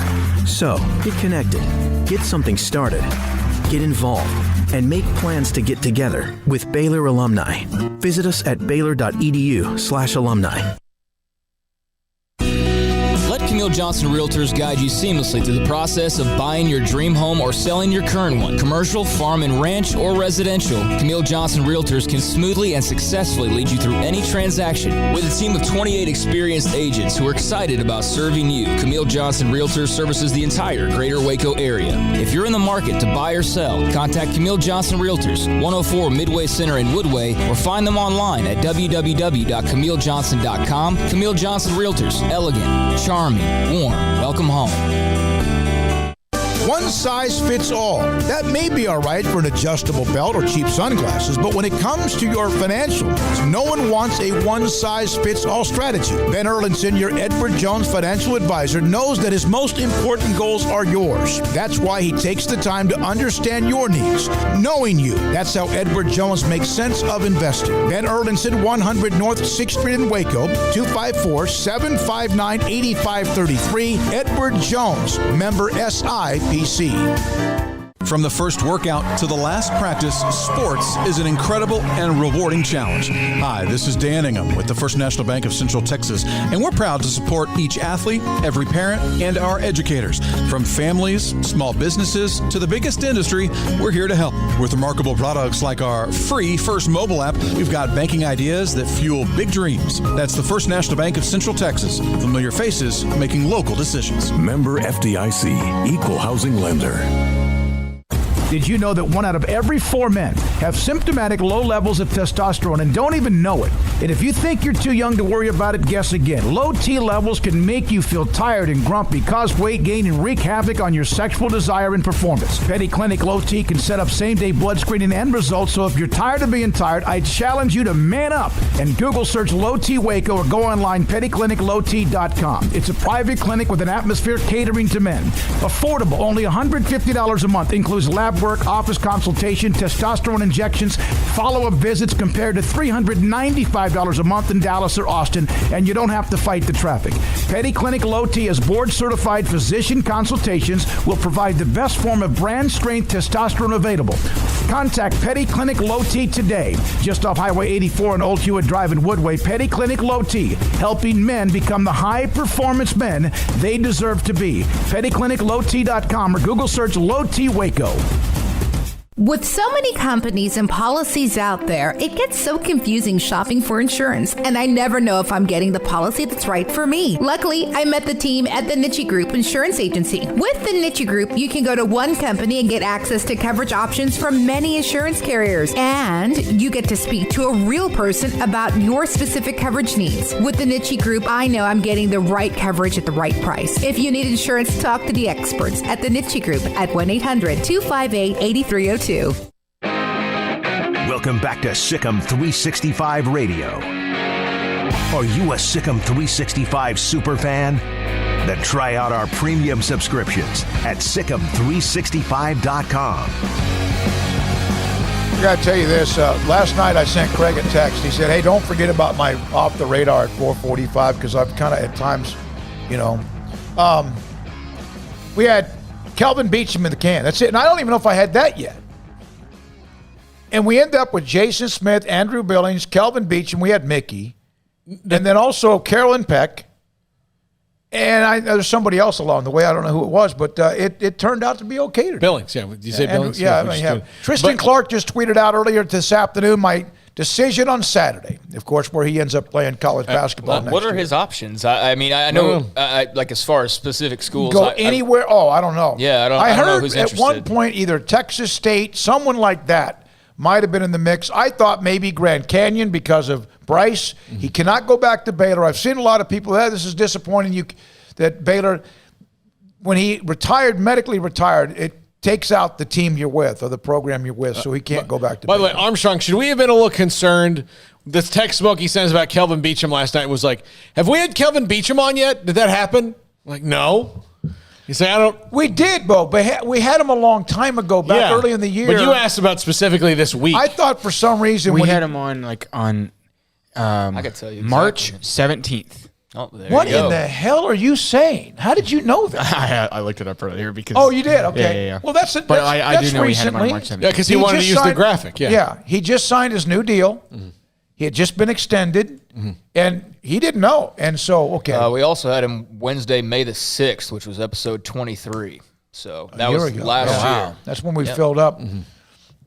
I need to update the log, but he has every guest that we've ever had since the day. Is this like a Word document or something? Yeah. I need to update like the last week because I typically will. I try to do it every day, but then there's some days I'm just like I don't want to do it right now. even though it's simple, I just type in a guest name, but I don't think about it. And so I need to update. I haven't done it in the last few days, but I've got every single show with every single guest since episode 1. And so, yeah, if you say, when was this guy on, I could probably find it as long as it wasn't in the last 2 weeks. But how do you find it so quickly? Because I search for it. Okay, all right. Like, when did we have? You can do that on a computer? Name a name we've had on. Past this month. Babe Laufenberg. We've had him on probably 5 or 6 times. But Smokey, let me let you know how the search feature works on your computer now. Yeah, go ahead. We had him on Friday, May the 1st, which was episode 20. We had him 221 on Monday, February the 15th of this year. After the Super Bowl. Had him on 192, which was January 5th of this year. Had him on 136, which was October of last year. Had him May 1st of last year, and I think that might be it. Yeah, we had him on quite a bit during the season. So there's the thing that you can do on your computer now. Any document, email anything on your computer. If you just go into your search feature and search that word. Where's that at? Or Command F. Command F. Command F. I don't know about. He's got a PC though. So it's Command F. Don't act like it. Don't talk about my laptop. I'm just saying that we're way. all Mac users, and you're the dinosaur in there. Yeah, your PC. But you go into the search feature, and it will find anything. So anything I've ever written to Armstrong, if it's got his name in it, it'll be in there. Give me another name just randomly. I'm not going to do this anymore. Andre Dawson. Okay. Yeah, there you go. Hall of Famer, the Hawk. We had him on episode 33, Wednesday, May 20th, along with John Machota, Homer Drew, Jason King, Andrew Mellentry, and oddly enough, Jason Smith, former Baylor offensive lineman. Are you serious? Wow. Yeah. How about that? Now, you know what's amazing is that remember when we started April the 6th, we had this list that I got, and some of what I had, but also with Chris Visser and others, and we had to. We didn't know. There was no sports. It was Hall of Fame. And we're still doing that. We're still doing it. You're right. We're still doing it. But no, we legit for like the first 2 or 3 months of the show didn't have any sports. It was like the NBA was slowly coming back. Baseball was pushing it back. College basketball was over, obviously. We were all watching Korean baseball just to get a fix. We were. We were watching the KBO. Remember when the KBO was popular for like a week? Yeah, that's what we were doing, and then just interviewing legends. And I'm about 2 weeks behind. I need to update that tonight, probably. Okay. All right. There's a little bit of time left here. Mm-hmm. Paul, tell me who you think Brian Broaddus has ranked as first-round talent at running back. Probably not many people, but I would say Travis Etienne. How would you say, what is not many? 0? I'd say 1 to 2 max. Nobody. Najee Harris? Not even in there? No, Travis Etienne and also Najee Harris and then Jav Williams. Those are the only ones in the second round. This isn't a big running back draft as far as the top guys. There's 32 picks, but there's never 32 first-round talent. There's never that. Wide receivers, here's who he has. Jamar Chase, Devontae Smith, and Jalen Waddle. Tight end Pitts, Sewell and Darrisaw at tackle. Slater, that's Rashawn. Is that Rashawn Slater? Who's Vera Tucker, Paul? He's a guard center. Quarterbacks in the first round talent, Lawrence Fields, Wilson, and Trey Lance. Mac Jones he has as a second-round choice. They could be the third pick. The third overall pick. I don't think he's going to be, but yeah. Nobody at running back, nobody at defensive tackle, nobody at nose tackle. Ojulari and Phillips at edge. Xavier Collins, you brought him up. The kid from Tulsa is a first-round outside linebacker. Micah Parson, inside linebacker. Horn and Patrick Sarton at cornerback. And the young man from Notre Dame, the linebacker / safety. Those are the first-round talent. And this guy... Because you always say there's 32. No, there could be 17. Could be 26. Yeah, and there's already Adam Schefter, I think, is the one that put out, that Houston's got a defensive end, that because the draft is light on defensive linemen, as you mentioned, that he could find his way, I forget his name at the moment, but he could find his way sneaking up into the first round as a result of that. So, yeah, you're starting to see some of those chess pieces moving around. And, potentially guys, sneaking their way in. But, yeah, I mean, it seems pretty clear who the guys are and who, and then there's the rest. But we'll get to see the guys tonight. Armstrong, will you watch it? Are you going to watch it, Craig? Yeah, of course. Armstrong, are you going to, you're driving. You're on the road. Can you listen to it on the radio? I don't know. Sure you can. Go. I probably will. I'll give you a couple options, okay? Paul, you going to watch it all from the start? Yeah. You know me. How many? Is it 15 minutes still, or there's it's 10? It's they 10. cut it down to 10, which it's is 10 very because smart. of cell phones. I mean, like the people. And they really don't even need 10, quite frankly. No. I mean, they could do this in like 5 minutes apiece. I think the only reason it's 10 is so that you can, if you want to make a trade, you can you can say, hey, we've made a trade. And for you know, TV. Yeah. But, yeah, I mean, after. We were at the last draft that I think Chicago was the one where they finally said, you guys got to stop tweeting this out.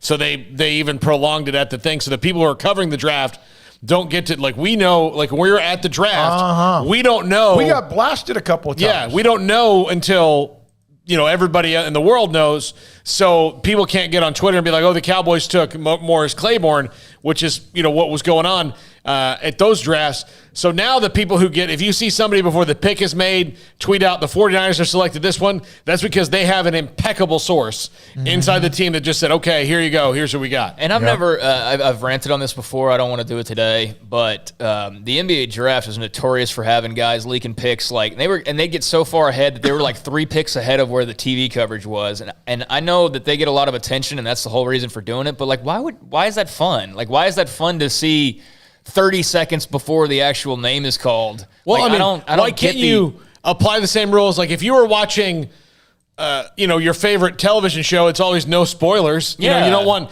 So I don't want to know the end. If I'm behind you, I don't want to know the end of the show before. Like, I don't know who got voted off on Survivor before I see it. But I just don't understand. Like, what does that extra 30 seconds of knowledge that no one else has for another 30? Like, what does that matter? It doesn't even. It's not anything, really. I don't know what it was, though. There was something we covered, and I remember putting up notes, or maybe I was putting up, I don't think it was a game, but because of the delay, people started, like, you're telling us before it happens if they were watching, maybe it was a game. I think it was the draft because when we were in New York, there was the Cowboys made that trade to go up and get. We were live in New York, so we were right so there. they made that trade to go up and Mo Claiborne. Well, the Cowboys drafted Mo Claiborne, and then Roger Goodell walked out 3 more times and made picks. Yeah. And we were like 4 picks ahead of the world, and people were like, hey, you got to stop doing this. You're ruining the show. All right, now, one other local note, and then Paul's 5 at 5:55 on the top 5 women's basketball games he's ever covered.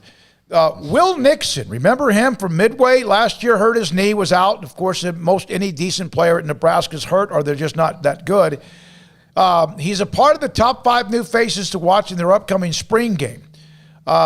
Said that Nixon, when talking about Nebraska's top receiving threats going into the fall, he missed all of last year with a knee injury. He has been poised to see the field. He runs excellent routes. That's not a surprise. Dad's a coach. Could emerge as a reliable option working out in the slot next season. So that's a local note with Will Nixon. Good to hear that. Did you see, I don't remember if it was the Nebraska athletic director or it was somebody in the food chain there, of their expectations for this season, and they said about 8 wins sounds about right. So how are you feeling about 8 wins for the Huskers this season? Because that's what the expectations are, maybe not for across the board, but there's certainly some people in charge that feel like they could win 8 games this year. They have a lot of transfers. A lot of them are from northern Iowa. Martinez, maybe he's grown up. I don't know. I still think he's a little, and I'm not being critical here when I say this by soft, like he's would kill reckless. Me. He just doesn't seem to be like, and that's too bad because he's incredibly and physically just gifted. I'll take a bowl season. I don't care if it's 6-6. I get back to that. They are so disappointed. It's been awful. It's been awful. Been awful. All right, Paul. This is Paul Catalina's Top 5 at 5:55. Brought to you by Slapsticks Comedy Club. This Saturday, actually, we're going to move it just to one 9 o'clock improv show. We had a meeting last night, but tickets going fast. We're almost sold out for the 9 o'clock show. It's at Rogue Media Network, 715 Washington. Actually, just a stone's throw from where we are right now. So you can come on out. BYOB plus Lay's food truck is going to be outside serving food while we're there. So going to be a fun time doing improv. Go online to Slapsticks Comedy Waco. Go to their Facebook page, Slapsticks Comedy, and you can buy tickets on that link. Plus, when Armstrong puts this video out, he'll put the link on it as well. All right, best Cowboys drafts. I thought I'd move past women's basketball since I think I probably... You broke the internet. And I probably dried up that well as far as my knowledge goes. So, anyway, I don't want to get drafted into something I don't know know all that much about. All right, the best Cowboys drafts. Number 5. This is what I was asking you. The 2005 draft had highlighted by DeMarcus Ware, who's a future Hall of Famer, but also Marcus Spears, really solid career for the Cowboys. Marion Barber, really solid career for the Cowboys. Chris Canty, who gave them a few good years, and Jay Ratliff, who before unfortunately falling on some hard times personally, was a Pro Bowler for them. Yeah, he was. Yeah. Absolutely. I kind of he's a Hall of Famer. Cantley ended up playing a little bit with the Giants, right? Yeah. So he played a long time. Yeah. Okay. Had a cool face mask because he had an orbital bone injury and had that face mask was all full up. I always like Chris Canty. Number 4, 1992. Which set up the run. Well, I mean, it was, right in the middle, right there. So that was before they won their first Super Bowl under Jimmy. Yeah. So 1992, Kevin Smith was the first-round pick. Really solid player for them. Robert Jones at linebacker, the second-round pick. Solid contributor. The third-round pick, or the second, actually, that was the first-round pick was Robert Jones. Their first second-round pick was Jimmy Smith, who had a great career for the Jaguars, but not for the Cowboys. Their second-round pick, Darren Woodson, who is in the Ring of Honor and should be in the Hall of Fame. Also, guys that contributed from that draft, Clayton Holmes is the third cornerback. And let's see, there's one other guy I wanted to mention. Nope, that's it on that one. All right, number 3, and this is where your debate's going to pop in, Smokey. 1964. I could have probably maybe put this one at number 1 or 2, honestly, when you think about it. But 1964 had Roger Staubach, and of course he was drafted where he was because of his commitment to the Naval Academy. But 1964. But they drafted him, and that gave them the rights to him. Yeah. In 1964, the number 2 pick was Mel Renfro, who I believe is a Hall of Famer. Absolutely. The 7th-round pick out of Florida A&M was Bob Hayes. Yeah. Also, the 9th-round pick, Jake Cupp, was a Pro Bowler. For them, Roger Staubach. Jake Cupp was a Pro Bowler. He was not for the Cowboys, but he was a Pro Bowler. Oh, okay. Yeah. I was going to say. He was one of the guys. He was, look, that was just Gil Brandt knowing guys who were good. He probably traded him off for something. 10th round pick, Roger Staubach. Also in that draft, our good friend Jerry Rome, who's been on the show multiple times. Yes, he has. Was in that draft. And if Jerry was listening right now, he would say that's why it should be the number 1 one, I'm sure. And Jerry Rome joined us on Wednesday, September the 9th of last year, and also September the 2nd. Yeah. Oh, my God. All right, the second draft, 1991. This is a good one for setting up the run that they went on shortly after this for the Super Bowls. 1991, the number 1 pick was Russell Maryland. Who probably didn't live up to being the number 1 overall pick all that much. He was good. But he was really good. Number 2, Alvin Harper, made a ton of big plays for the Cowboys. Yep. And a little bit probably overrated in a lot of fans' eyes, but was the perfect complement to Irvin and Novacek in that receiving core. Also, Dixon Edwards, Godfrey Miles, contributors. Eric Williams was a multiple-time Pro Bowler and All-Pro for them. Career ended because he ran into a concrete wall. Just this side of being a Hall of Famer, had he probably played a little longer. And then you go down the list, and in the 7th round, Leon Lett, and in the 12th round, Larry Brown. Yeah, that's pretty damn good. Yeah. I don't know if I'm going to get you right on this one, but I have one up on my screen. Oh, it's 1989. It's number 1. Oh, yeah. My God. I mean, 1989, Troy Aikman, a Hall of Famer, three Super Bowl titles. The second-round pick was a great player for the Raiders and Steve Wisniewski. But I'm sure they got something back from him because Jimmy was like a Harper Bazaar trader there.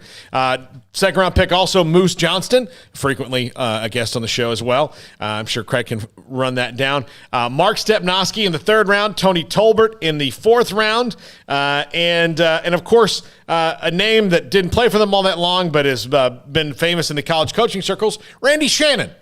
Yeah. Randy Shannon was Miami X. By the way, on that, Steve Wisniewski was traded, picked by the Cowboys, immediately traded to the Raiders, along with a 6th-round pick in exchange for a 2nd-round pick that became Darryl Johnston, and then 2 guys, Roddy Weston and Willis Crockett, who became nothing. Yeah. Moose says joined us twice. He joined us, and I got it. Clay's also. Johnston is making the search a little bit more difficult, but he joined us April 10th of 2020, so that would have been one of our first few weeks of shows, but he joined us the second and final time back on Friday, April the 10th Okay. No, that's not right. January 18th. Don't get them wrong. January you have no reason 18th to. of this year is when we last talked to Moose. All right, great stuff, Paul. Is that it? Yes. That's wonderful. Very nice. I thought one of the drafts maybe sometime in the late 60s might have set him up as well, but you can't beat 89.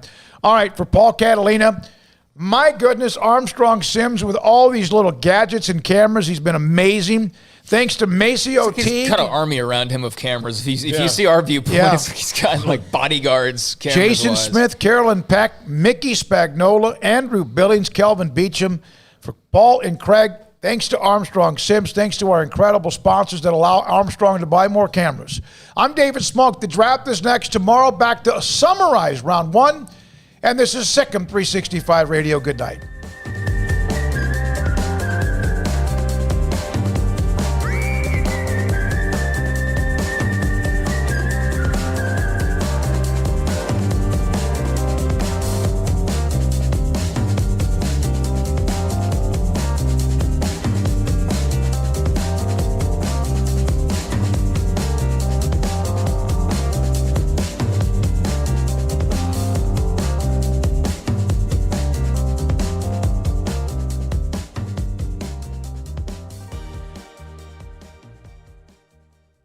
I hate my job, but I don't mind getting up in the morning. I dread each day, but I can't wait to get out of bed. You ask me why, and what I'll say to you is true. Well, you can get breakfast tacos at Rudy's Barbecue. Scrambled eggs and brisket, they ain't fooling around. Salsa drap, son, they're the best in town. Barbecue for breakfast, yes, it's true. Put a smile on your morning at Rudy's Barbecue. Next in line. Texas Farm Bureau Insurance has been proudly serving Texans across the state for over 60 years. Call 254-772-8090 to find an agent who will provide a free review of your auto, home, and life coverage. Boozers is the wedding ring store and more. If you're ready to get engaged or already married and want to upgrade your wife's ring for a special anniversary, Boozers is the place to go. With the largest selection of premier quality diamond engagement rings and wedding rings in Central Texas. They have 7 cases with over 300 styles of rings from top designers like Natalie Kay. Choose from yellow, white, or rose gold, plus beautiful top quality loose diamonds. With an in-house jewelry, they can also custom make anything you want. Bring in a picture or drawing and let Boozers create your one-of-a-kind pendant or ring. They can even use some of your old gold and diamond jewelry to create something new. At Boozers, you'll find a great selection of quality timepieces, and Boozers is the place for expert watch maintenance and repairs too. They specialize in expert Rolex watch repair for fine jewelry, watches, custom work, and more. Go to Boozers on Valley Mills and Lake Air Drive in Waco. Boozers, the wedding ring store and more.